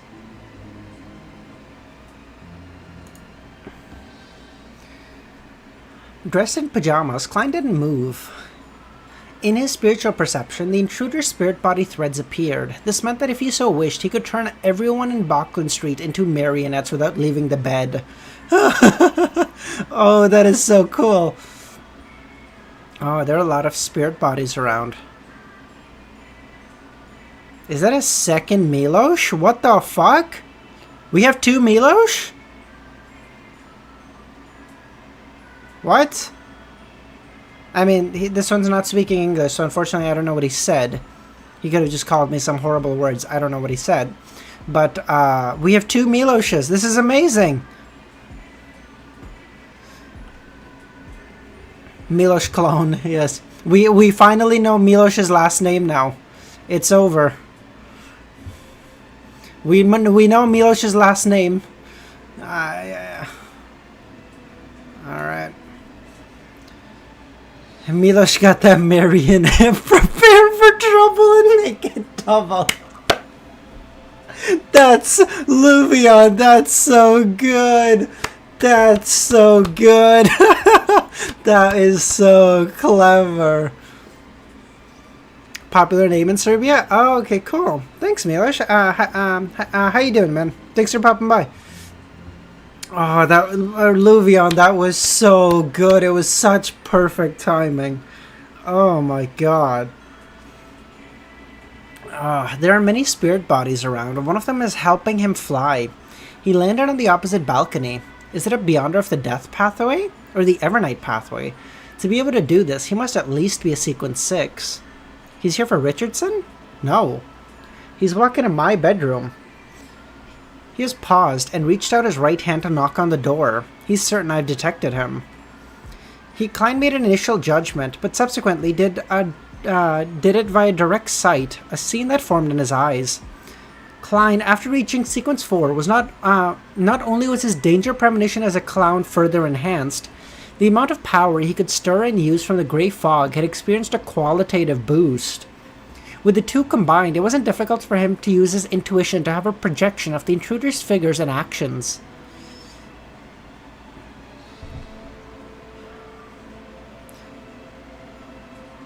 In addition, due to his deepened control of the grey fog, Klein could converge the augmentation effects the grey fog had on him in the real world.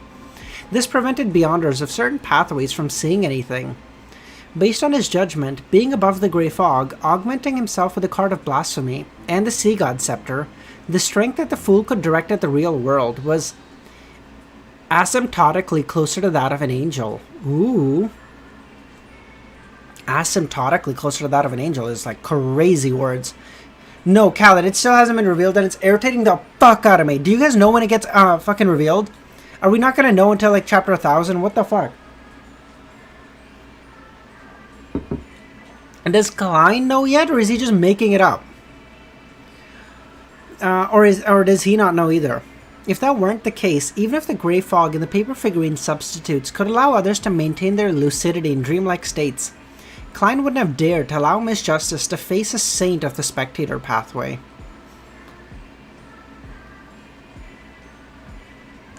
Amidst his thoughts, he left his bed, wore his slippers, and straightened his pajamas, walking to the chair. Please, come in. My source is that I made it the fuck up. Let's go. True. Based. Who needs sources? You know, you just...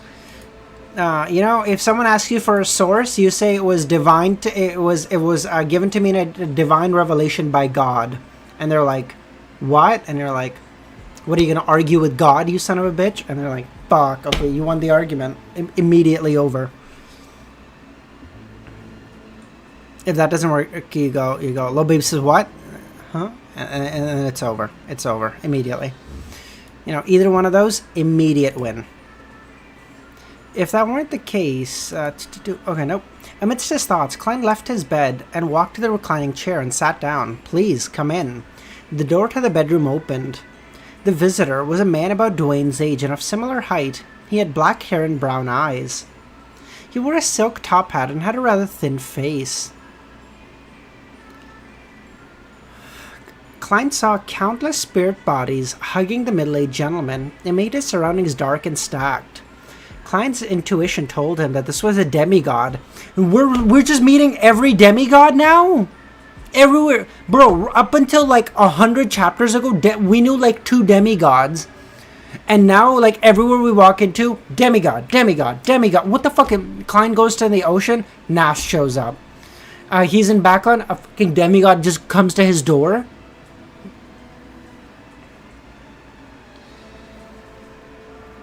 Why would there be a demigod coming to me after I arrive in Backland? Apart from the Church of the Evernights Backland Archbishop, nothing has been exposed in regards to the identity as Dwayne Dantes.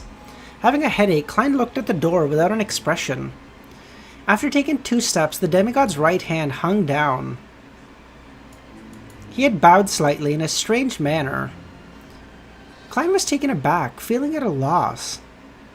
At this moment, the demigod maintained his posture. In response to a revelation, I, Patrick Bryan of the Numinous Episcopate, am here to meet your excellency.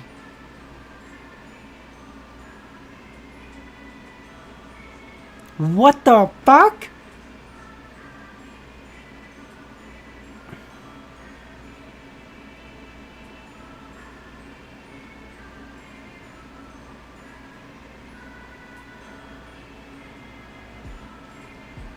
Revelation? Klein controlled the twitching of his facial muscles together with his previous guess. He had a rough idea of what was happening. The Evernight goddess had deepened her control of artificial death. In other words, the death pathway's uniqueness. She was able to give revelations to high-ranking members of the Numinous Episcopate. Klein chuckled. What is God's revelation? We succeeded. God has finally awakened. He has requested me to listen to your commands from this day forth, and to follow your arrangements. Klein is... The Evernight goddess is making him a fucking... He's making her...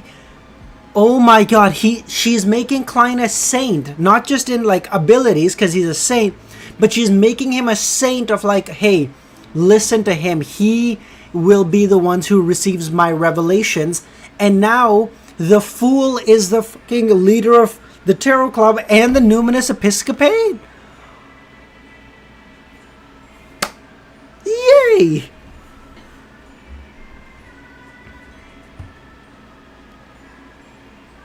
Klein had expected this, but he felt his face burn, unsure whether to laugh or cry. This is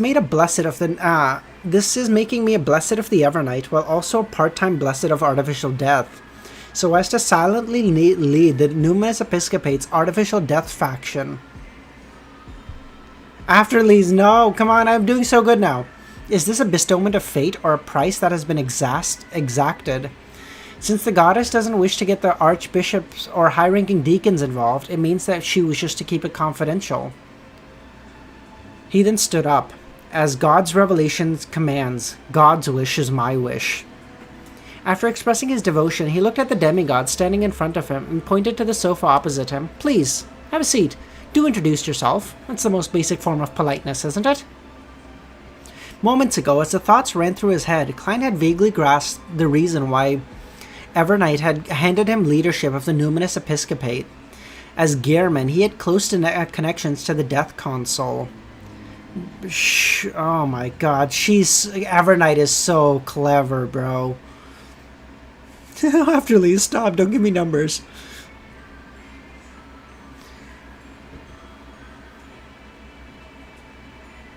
Therefore, if anyone were to discover something amiss and began investigating the Numinous Episcopate's artificial death faction, they would realize it has something to do with Gehrman, and they would believe that they had grasped the truth as to why artificial death was able to come to life. But due to this, Klein made a guess of Dwayne's. Klein deliberately made Dwayne use Gehrman's usual speech. After some thought, Patrick sat down and said, I'm Lowenese. I once did business in East Balam and nearly died of a disease.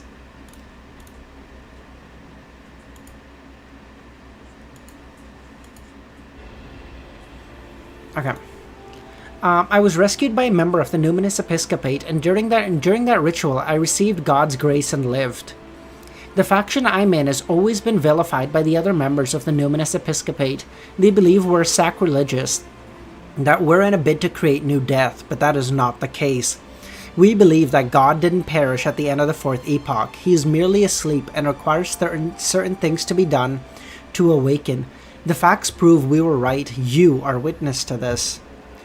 The ancient chronicles I received didn't say so. Those high-ranking members of the Numinous Episcopate are aware that they are emulating the matters of the hidden sage to create artificial death.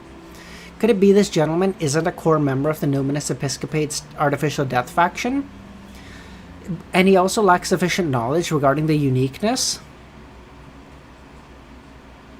But how can a demigod not be a core member, even if the Numinous Episcopate is a member of is a remnant of the Balaam royal family, with copious amounts of research and powerhouses? There's no way they would let a demigod not go to waste. Klein was puzzled. What about the other high-ranking members of your faction? When I joined the Numinous Episcopate, God was already awakened a little. This is all the work of the saints in the past. They had sacrificed themselves. Currently, we're a total of 3 saints and an angel. They are in East Balaam, while I'm in charge of Backland matters. Hold on. Does that mean Klein theoretically now has 2 angels he can beckon for help? Azek and this guy? And I guess Will Ossepton, but I mean, I'm not counting him because Will kind of does what he wants. That's not right. Based on the info provided by Leonard, the Numinous Episcopate, who had their members split into many small teams in Backland, they aren't aware of each other, and they only make contact with a specific person in the southern continent. No, but I thought... No, but this guy just said we are 3 saints and an angel, right? And I would assume if this guy got a revelation from Evernight, they all got a revelation from Evernight.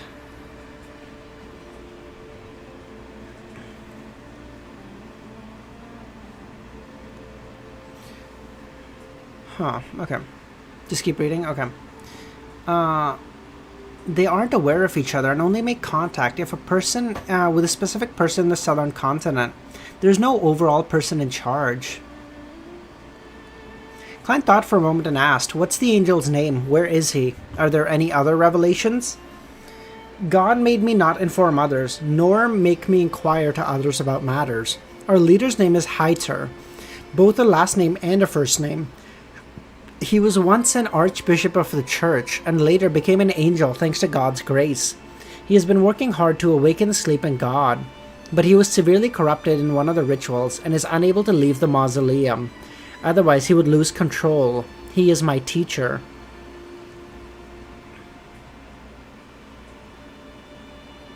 He and the other 2 demigods are Balamese purebloods, Klein asked. Yes. Oh, I think I get what's happening. Klein couldn't help but sigh inwardly. Heiter. Back then, Heiter and the other members of the Numinous Episcopate's Artificial Death faction had no intention of saving Aloanese. Instead, they had planned on using him for a ritual item or material. In the end, something unexpected happened during the attempt, in which they originally hadn't had high hopes for.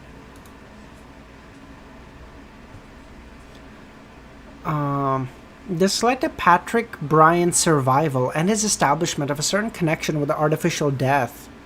Upon seeing this, Hyder and the other members began viewing him as the key to the success of the project.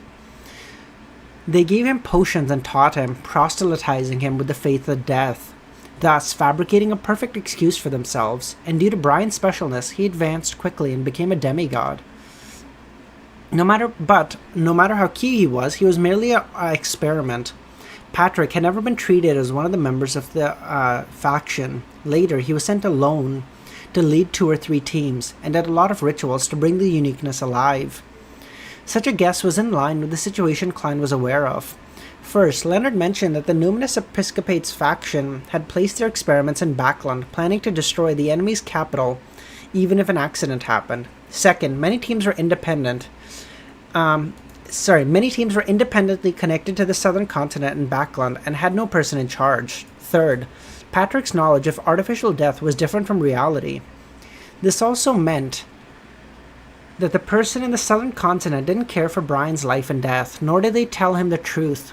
Under such circumstances, there was no explanation why he, unless he was a byproduct of the project. From the looks of it, the goddess's control of uniqueness is still limited. She can only send revelations to one person who is directly connected to artificial death. What is your current sequence? Klein asked. I'm an undying.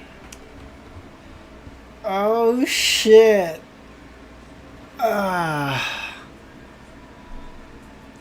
Oh shit. We finally get to meet a proper Undying. I mean, we know Azek, who's kind of an Undying, but in like a depressed, shitty way. I have to say, so far, I know I would never want the death pathway. That just, it just fucking sucks.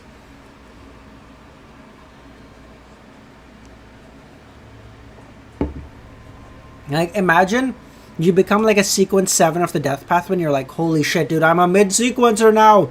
I'm so goated. And then a sequence 5 comes down and you can't help but tremble in his wake, and you're like, yes, sir, what do you need? It's like, this pathway is so cooked.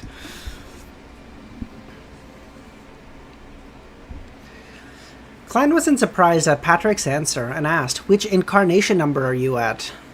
He knew that Undyings died every 60 years before reviving.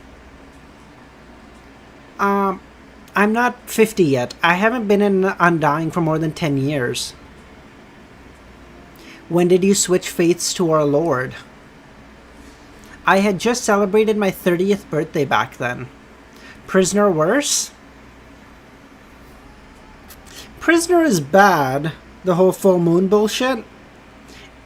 But like, I feel like, we don't know how old Sharon is, I don't think, but like, it seems like you can advance pretty quickly if you're okay to keep your inhibitions in check, no? Prisoner is worse 100%? Okay, maybe I'm wrong.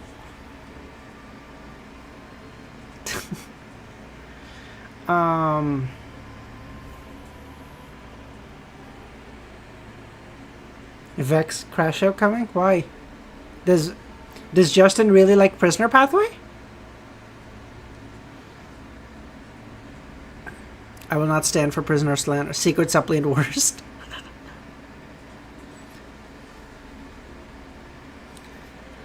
Okay.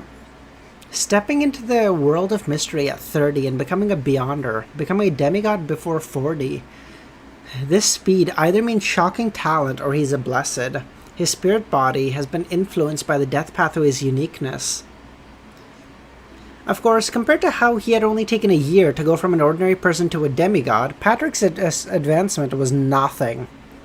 I love how Klein is like, listen, you have done really well. By ordinary people's standards, to me you are a fucking joke.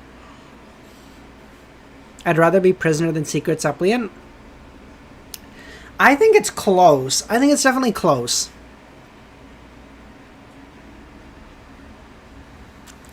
I would, as much as I hate it, I feel like I would suffer through it and kind of work through Apprentice. As long as I'm not a member of the Abraham family, I feel like I would suffer through it and work through Apprentice. It feels like a shittier version of Seer, but spirit world traveling is so unbelievably important to me.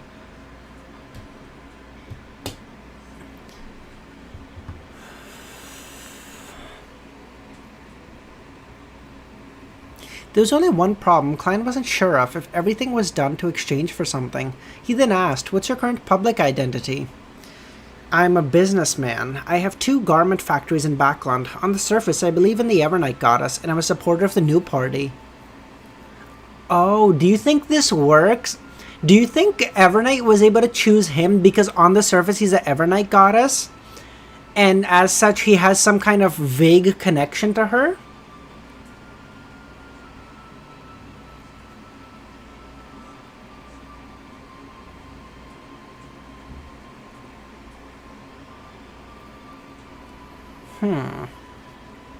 Klein scoffed. How many Numinous Episcopate members do you have under you?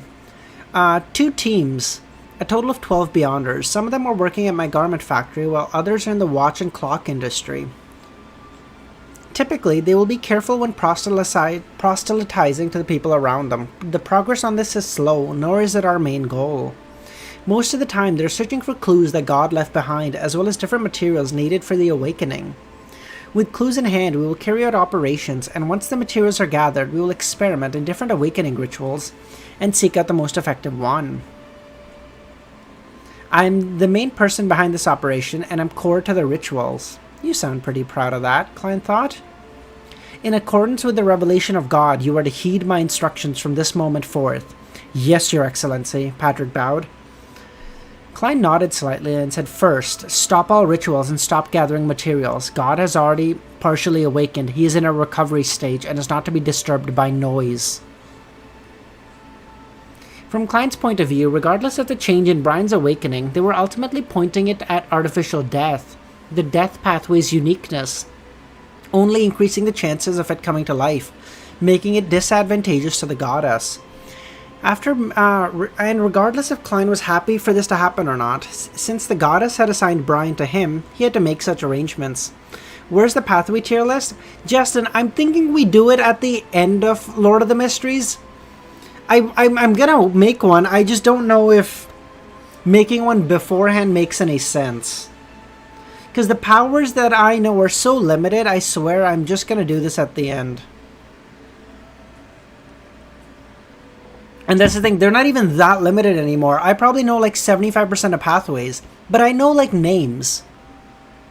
Like there's some of them that I just know the names about. It's like, what the fuck is the point?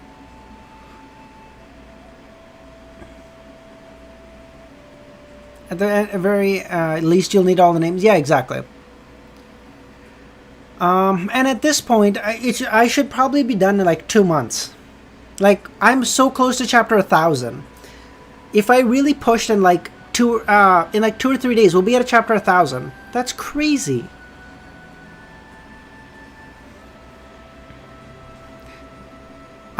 This undying thought and said, Your Excellency, what should we do next?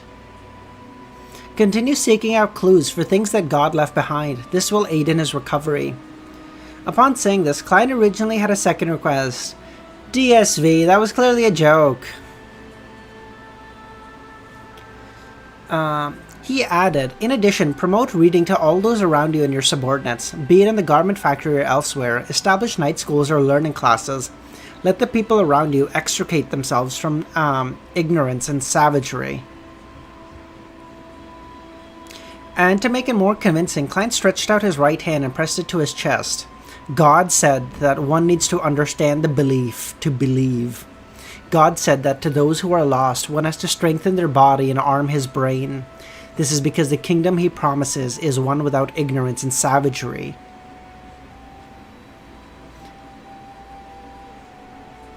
I will heed God's teaching, he earnestly nodded.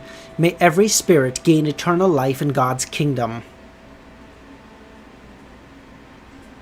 As he said that, he used the praying gesture that the Numinous Episcopate's Artificial Death faction used. In mysticism theory, this was the core to the underworld. Contained in every gatekeeper, it represented death's position. Klein returned with the same gesture before saying, Second, orders from the southern continent, no matter who it comes from, has to be handed to me first. This can only be done after I give permission. If no permission is given, you are not to do it. Yes, Your Excellency.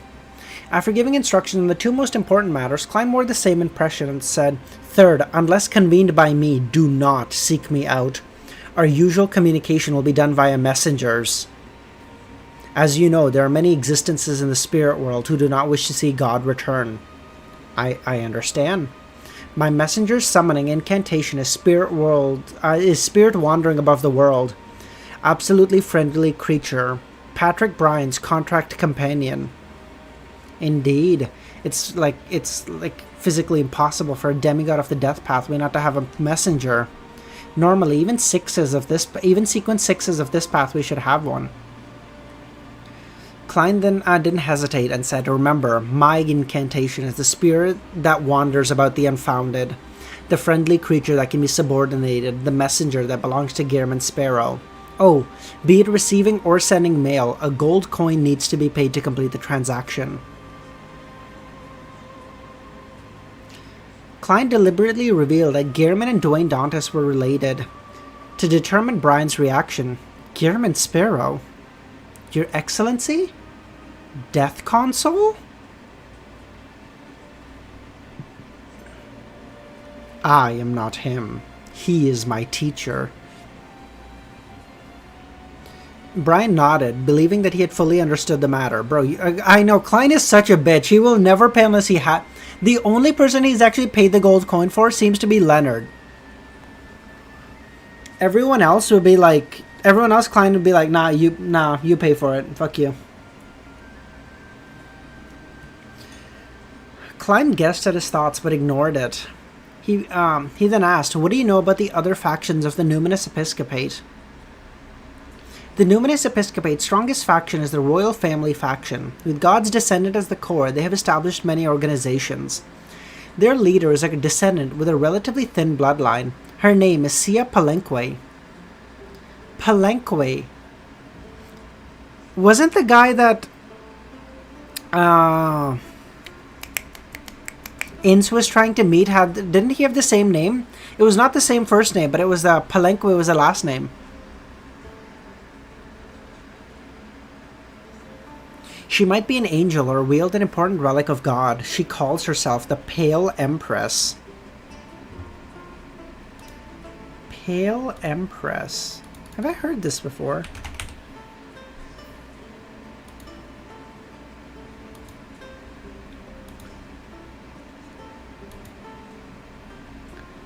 Maybe I'm thinking of the Pale Era at the end of the Fourth Epoch. Maybe she's from that time as well. If she is, then she might remember the Pale Disaster, meaning she might remember Azek.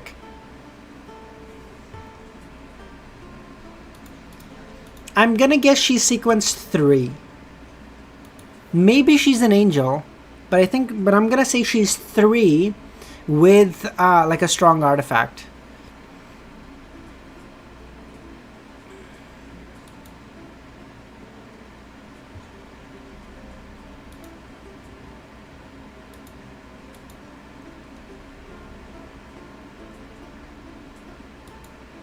Because if she's off the Pale Era, then she might remember the old Azek. But why is her last name not Eggers? It's probably just like the Eggers family has probably died out, and like this Palenque family or whatever is like I don't know, fucking distant relative or some bullshit.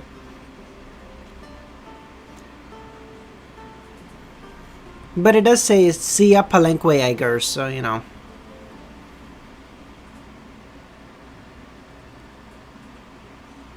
It is her last name. You have a wrong translation or just didn't read it? Oh, okay.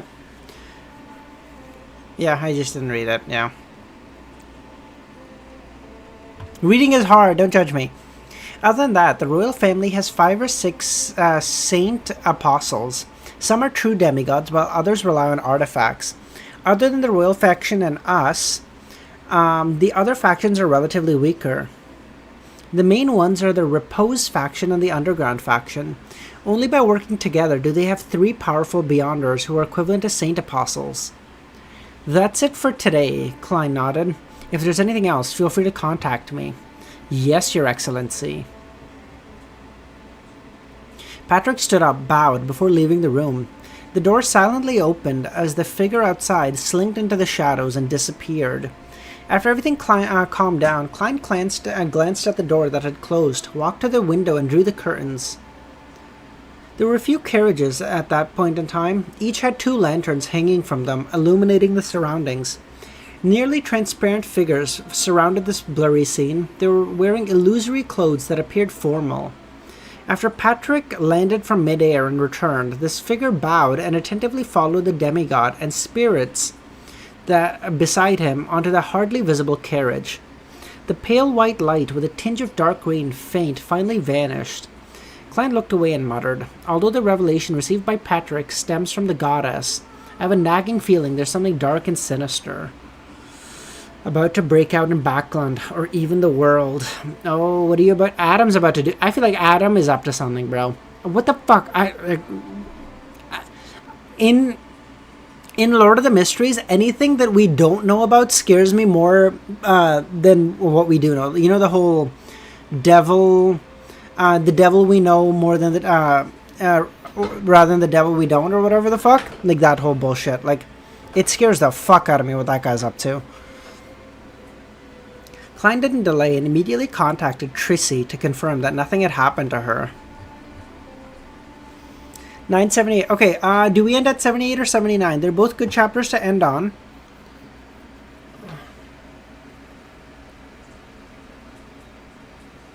By the way, I'm only like 10 minutes behind schedule. Fuck all of you guys.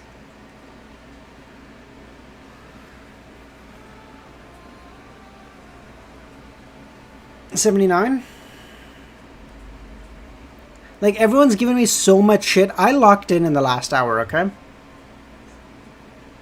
I'm like 10 minutes behind. We can make it up by the... We can make it up. God, everyone giving me such shit. They're like, 3 chapters. Well, I'm sorry, you can't do math, okay? Fuck you guys.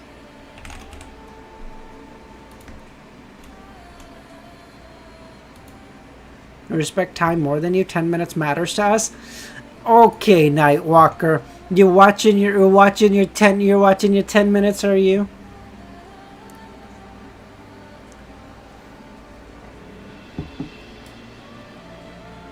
I've not given any shit, mostly because I wasn't here. Fair enough. FQ, how's it going, man? How you doing?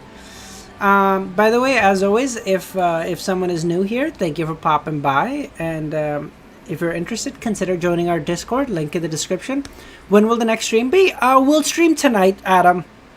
Because the script is now done for the Volume 4 episode or video, so I'm going to start working on editing it. It's probably going to take me like 2 days. I'm not going to try to rush it so that it's done by tomorrow. If I went balls to the wall, skip the stream, work for 7 hours straight, I could probably get it out by tomorrow, but fuck that if I'm doing that, you know? Yeah. Nightwalker, FQ's at your neck, bro. Say something. I fucking dare you. On a night with a clear moonlight in the garden of 160 Bauckland Street, a grey rat crawled out of the hole, running straight for the master bedroom. And do you think we reached 983? I think so. Dr. Z, no! You're making me out to be like Mussolini. But on a serious note, we are only... 2 chapters. We're only 2 members away from picking out a monocle. I don't even know. Can I buy a monocle on Amazon? Where the fuck would I even buy one? This is such an interesting thing that I've never even fucking thought about. Never. Yeah, she's never gonna let me live that down. I've accepted it. It's fine.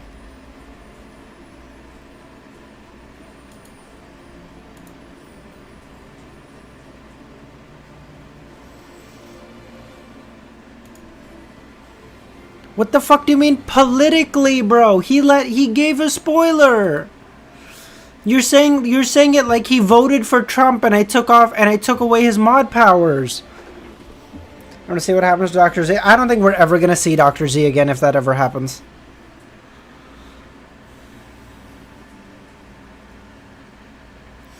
As a tiny black glue-like blob floated down and headed for the sewer entrance, they magically extended as blobs of flesh appeared. Wait, at that moment, the grey rat raised its torso up and reached out of its 2 paws. This magically extended as blobs of flesh appeared on its forelimbs. Then, using its mutated front paws, it moved the manhole cover without causing a sound. Without stopping at all, the grey rat headed straight to the sewers, going all the way to the spot where Trissy was previously hid. It kept digging in a corner until it excavated a mirror fragment from the soil. Having done that, the grey rat threw the black sticky object over its head to the side, where it was clean. It then retreated to a corner, allowing its body to stretch and turn into a middle-aged man wearing a dark red coat and a triangular hat, none other than the Admiral of Blood. Oh, Klein doesn't want to... Oh, because Klein doesn't want to show that it's not the Admiral of Blood here. Oh, okay. But Trissy's been out now, so she would probably know that Senor is dead.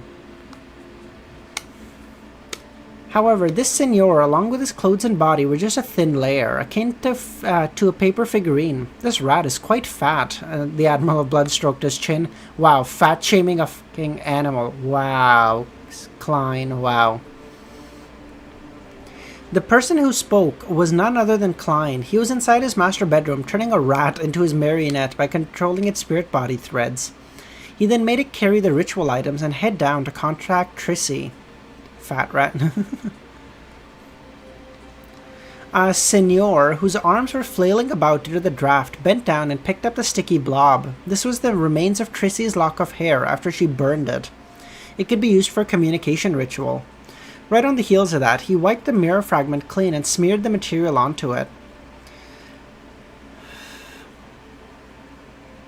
After this step, Klein made his marionette take 2 steps back from the mirror. With a smacking sound, Senor was plastered onto the mossy wall. It's Ratatouille. Eastborough, in a room with thick curtains, raven black, slimy tentacles coiled together.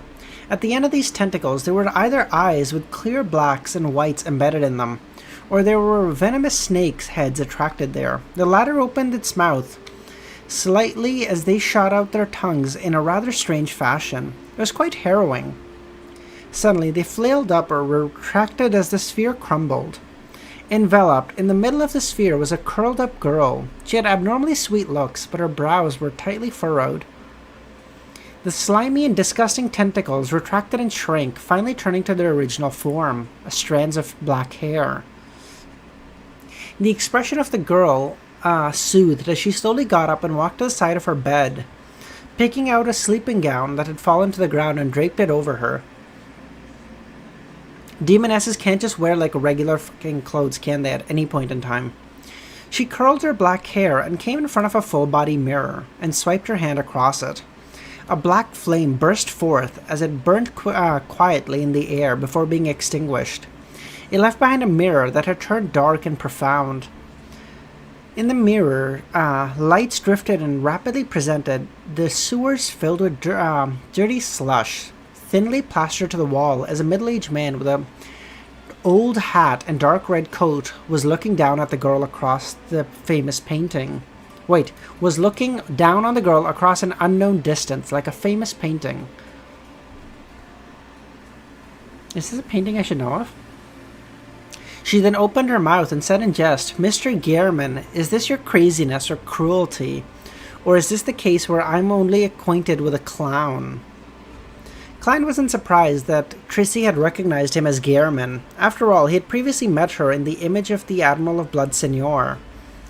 And this pirate had long been hunted by Gehrman. Nowadays she'd be wearing yoga pants and a crop top.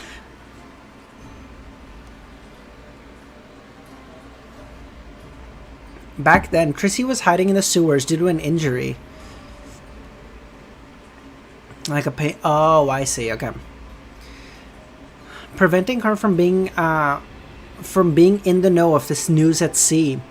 It was rather unsurprising for her to be unaware of Admiral of Blood's demise, but things were different after she finished recuperating.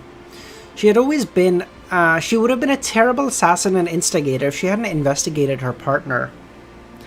Clearly, Trissy's past actions indicated that, despite being evil, it didn't discount her intelligence. Klein smiled as the Senor. Why can't clowns be crazy and cruel? Any progress on your investigation into the captain of the Royal Guards? It will need another month at the very least for any results, maybe even 2. If you need help, you can seek me out, Klein emphasized. In Backland, in this game, strength isn't the solution to everything. Of course, I've never wasted the opportunity to use others. Mr. Gehrman, since there's no need to hide your identity, can you give me a more convenient method of contact? What do I feel like she's asking for my cell phone number, Klein thought, before informing her of the incantation to summon Miss Messenger, and the important ingredient of a gold coin. Even now, Klein is like, nah, bitch, you paying for it, postage. Klein would be such an asshole in the olden days. He'd be like fucking scheming to steal a fucking stamp because he doesn't want to pay for postage. God damn. Trissy didn't speak further, reaching out her hand and tapping the mirror's surface. The flame burst before disappearing, restoring the mirror back to normal. In the sewers, Senor buried the mirror fragment back into the soil and made his body shrink, turning into a grey rat. It then ran deep into the sewers, allowing itself to be fed by the carnivores. Back in 160 Buckland Street, Klein drew the curtains and returned to his chair. To be frank, he regretted cooperating with Trissy. He felt that she was burdened by some will of the primordial demoness, and was reckless. She was like a ticking time bomb. If Trissy were to mutate, it's highly possible she would create a disaster. I shouldn't have spared her back then.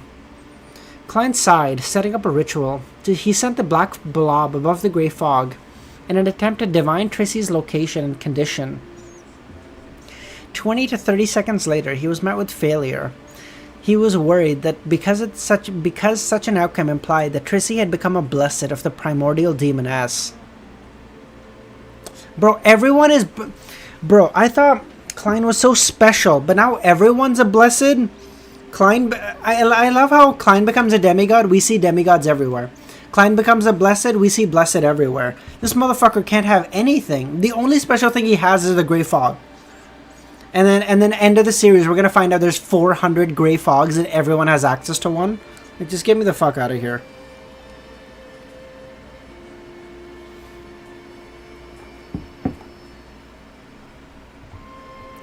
The next afternoon, Klein, who had had breakfast, began instructing Butler Walter and the newly appointed butler assistant Richardson to deliver the gifts he had brought from the southern continent. Yeah, it's some like this is the equivalent of like you meet like a boss at the end of like a chapter of a game. You beat him and you finally get like his weapon, and then you enter the new area, and then every fucking common enemy type you see now has that weapon. You're like, oh well, fuck me, I guess. The next afternoon, Klein opened an entire luggage bag, which included Fermo coffee beans, East Balam tobacco, River Valley's grape wine, and human bone sculptures. Every man and dog in Trier seems to have the grape. Like, it's crazy to me. How you doing, Devil? They were to be gifted to different neighbors around the neighborhood as a sign of goodwill from Dwayne. Oh yes, remember to mention to Member of Parliament Mockthor's wife that this bottle of River Valley grape wine is suitable for making cocktails, best with lemon juice, Klein told his butler. Particular care was needed in gifting others. It had to take into account the receiver's preference, and obviously the most popular product of the southern continent at present was Donningsman Hair Tonic. It wasn't suitable as a gift, as it would appear to be a veiled attempt at ridicule. God. Walter nodded, yes, sir. After receiving no more instructions from his employer, Richardson glanced at the remaining piles of gifts and asked, who will these be sent to? This is for the staff of the Bursary Foundation. I will deliver this myself. He then pointed to the gold amulet in hand and said, I missed the birth of Dr. Aaron's child, so I'll need to express my apologies in person. I'll head over in the afternoon and plan on gifting this amulet to that child.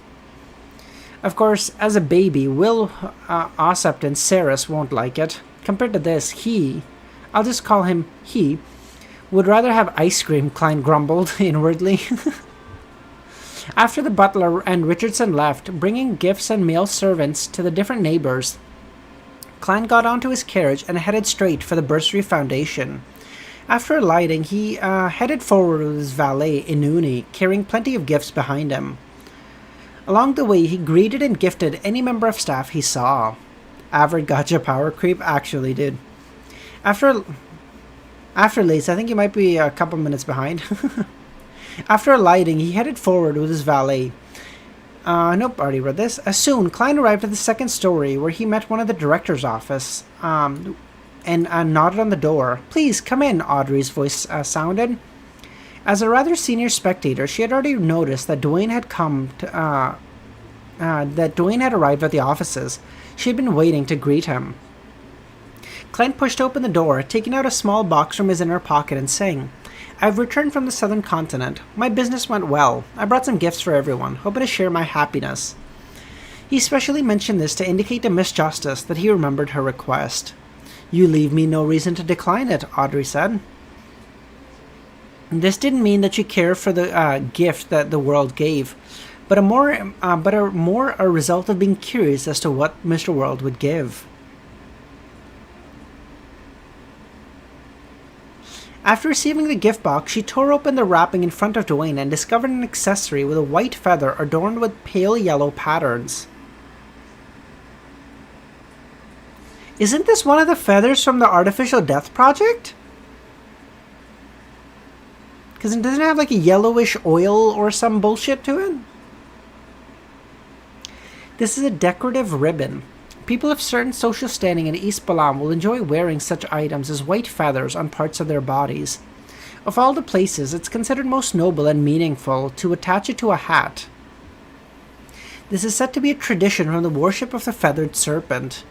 Feathered serpents are a symbol of death over there, and the feather he got from the southern continent craftsman to craft into a hat was a byproduct of the Artificial Death Project. It could be sacrificed.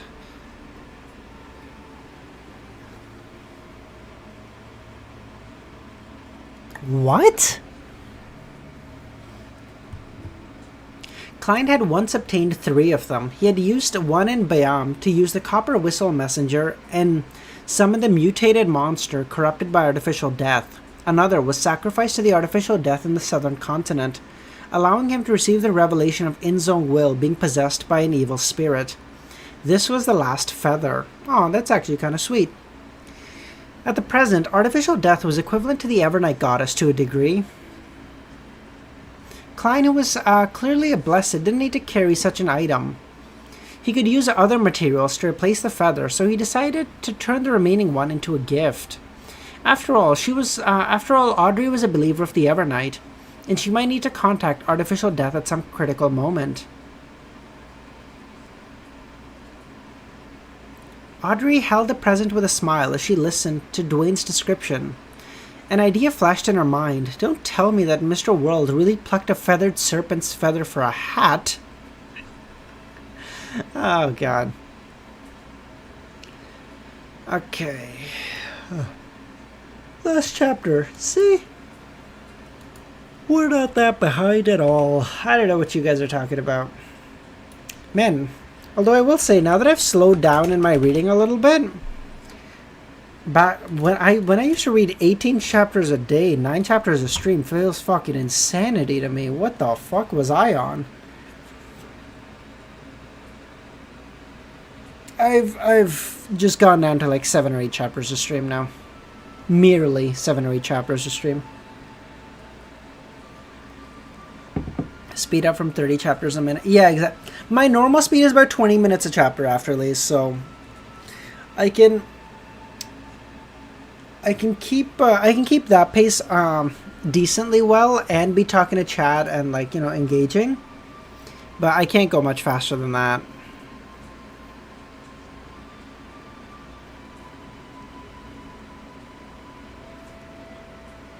Klein digesting his Bizarro potion with that. Oh, true, yeah.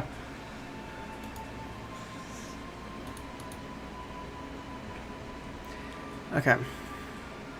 The traditions on the southern continent are different from ours. Audrey looked at the feathered cap, but it's in line with my taste. The latter half of the sentence was particularly genuine and partially out of politeness. On the other hand, she found the feather akin to a piece of artwork, and on the other hand, she found it too obvious and extreme in its style. This was akin to how others would have their interest piqued by an item with unique and mysterious patterns. They would be filled with praise over it, but would seldom purchase it to place at home. There are also many stark differences among the southern continent's traditions. It's almost completely different in East Balam from the highlands and river valleys. Of course, they also have similarities, such as their adoration of gold. They believe that this metal possesses magical properties. Legend has it that people who wear such items would receive the blessings of the feathered serpent, or in other words, death. Also, have you embraced your Ankh status? So, yeah, maybe. Maybe it's the ask and ye shall receive bullshit. I was like, yeah, fine, I'm an Ankh or whatever, and now, see, You guys did this to yourselves, okay? You guys did this to yourselves. We could have reached chapter 1,000 already, but it's because of you guys. Y'all started calling me Unk. That's the reason, okay? Oh, okay. Okay. I don't think we're gonna do a night stream today, cause Easy is streaming late today. What the fuck? I just saw his scheduled stream. It's scheduled late. Okay, then we probably won't do a night stream. Okay. Instead, I'll probably just work on my... I'll probably just work on the video longer. It's scheduled for 6 hours from now. Like, Jesus. If I was to go live, it'd be in like 8 hours from now, so I'm probably not gonna then. Okay.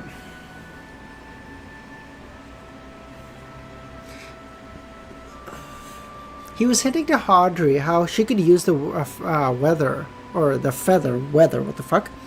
As a sequence 6 of the spectator pathway, Audrey could read between the lines. She understood that the hat allowed her to receive a response from the so-called death. As for how she should use it, it was basic knowledge of mysticism. She smiled and said, "I really like it. I will attach it to my hat in appropriate situations." "I still have presents to hand out," Klein returned with a smile. "You will be the most welcome person here today," Audrey replied with a smile. Meanwhile, she was a little vexed. She was hesitant about finding an opportunity to inform Mr. World, who had been embroiled in Quaron suicide, about Havin Rambus. It's almost Monday. I'll leave it to the Tarot Club. It'll be much easier to communicate at that time. I'll also seek help from the Hanged Man and Ma'am Hermit on how to deal with such things.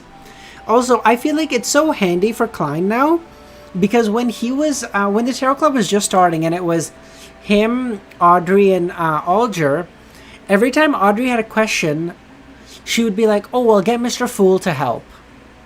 And Klein would be like, "Dude, I don't know the fucking answer," so you had to be such a charlatan. But now that the Tarot Club is bigger and there's more experienced members, they don't need to go to the Fool to ask for everything. They ask each other, and like Klein doesn't need to fucking come up with bullshit all the time. And instead, Klein is like, Klein will like jump in occasionally, like no, like I should say something because like the Fool hasn't talked in 7 weeks, so he's like, I actually know the answer to this. Let me say something so people don't think I'm just, out of my fucking mind.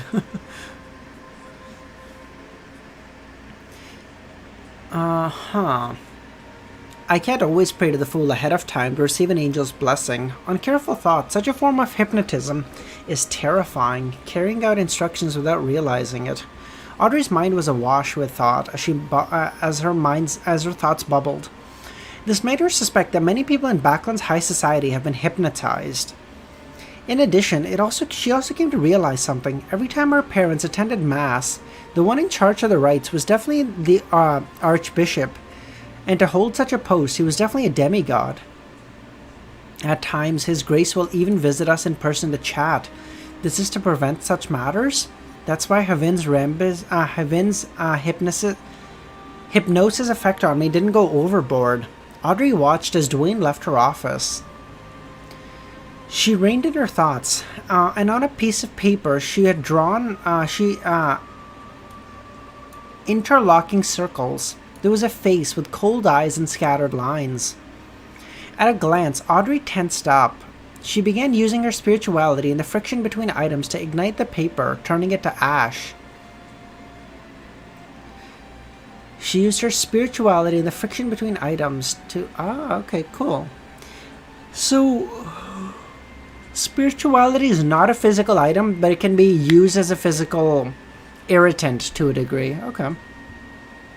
Her random drawing, in a sense, had reflected her true emotions. And to a good psychiatrist, interpreting such pictures was basic skill. After a while, Klein... I know Ramiro, I know Klein's been doing that, but it was never explained how Klein... It always just said, like, Klein used his spirituality to light a flame or something. After a while, Klein delivered all his gifts and chatted with a few directors along the way. Finally, he entered a room meant for part-time directors like himself to rest. He sat down and began writing. Mr. Azek. While in the southern continent, Klein had written about Adam obtaining 008, his successful revenge on In-Zong Will with the help of Leonard and Daly, and then he summoned a messenger via the copper whistle to send it to the sleeping Mr. Azek. Meanwhile, Klein wasn't worried about mentioning Adam in the letter, because the Angel of Imagination definitely knew of his relationship with Mr. Azek. This time, Klein's letter didn't involve anything abnormal. With a smile and gentle scribble, he shared the details of the Bursary Foundation, which he had learned from Audrey and the others. At the end, he wrote, "This is a really meaningful matter. I feel satisfied and happy about it. Mr. Azek, would you feel the same? If you can remember, Calamity Priest of Monster Pathway can cause Psyche Storm, which is not exactly a storm, but it can still be felt physically."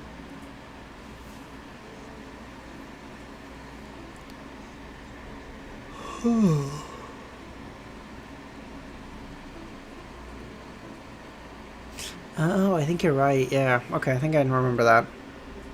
When you awaken, perhaps you can attempt to do something similar. Every time you revive, you would be able to see the children who have received your help in the past. When that happens, although you may not remember them, they will remember you. After finishing the letter and putting down the pen, by the way, that's really sweet.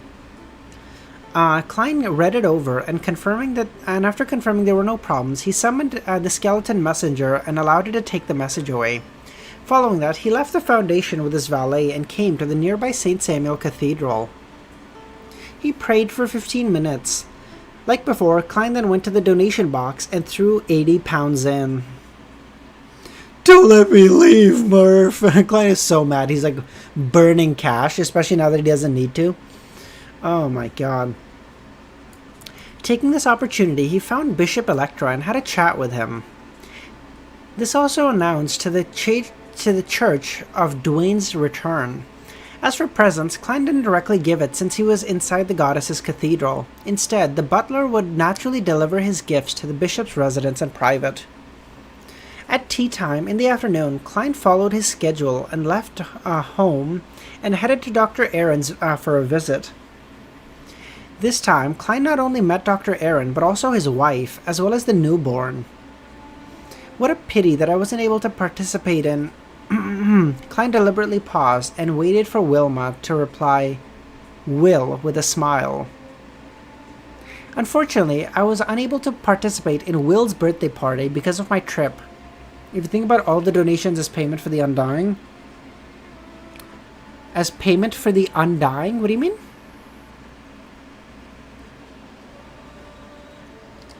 Do you mean the Bizarre Sorcerer formula? Do you mean the undying? How do you feel about anchors? I love it. Basically, the weakest to stay sane. I think it's an interesting concept, Dr. Z. I don't understand the concept of different anchors. Like, some use the prayers of people or the adoration of regular people. Paying every night for the undying, the demigod, Klein got. Oh, I see. Yeah. I get it in the so like that one makes sense. But then Klein also said like, oh, the undying uses the revival process, and like the Snake of Fate uses the resurrection process or whatever, or the as their anchor. So I don't understand how different beings can have different anchors. That part confuses me, but I like the concept of it. Like he forgot what the shut up, Thunder. No, don't let me live it down. God damn, you've God.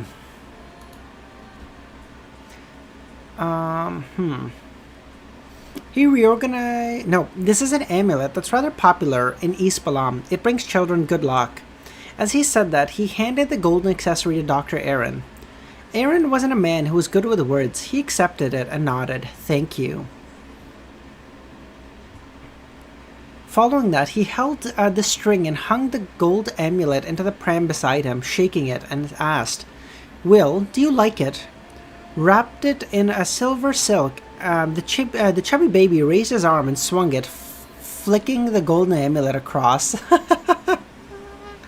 Will is like, get this shit the fuck away from me. Just ain't my pathway. Bye, Thunder. All right, we're just about to end, so yeah, you'll have about, I don't know, 2.5 hours or so. So different anchors do help, but they still need people. But like, how can they still need people, Dr. Z? Like, no one knows of Amon, no one knows of Ouroboros, no one knows of Adam. Adam in particular, that guy just doesn't fucking exist, apparently.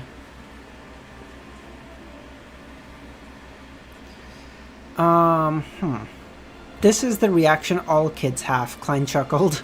At this moment, a maid who had delivered the 3-layer tray for high tea, allowing the hosts and guests to switch topic of conversation. I will soon, Ramiro. As Klein drank his black tea and ate the pastry, he began talking about all kinds of interesting customs of East and West Balam.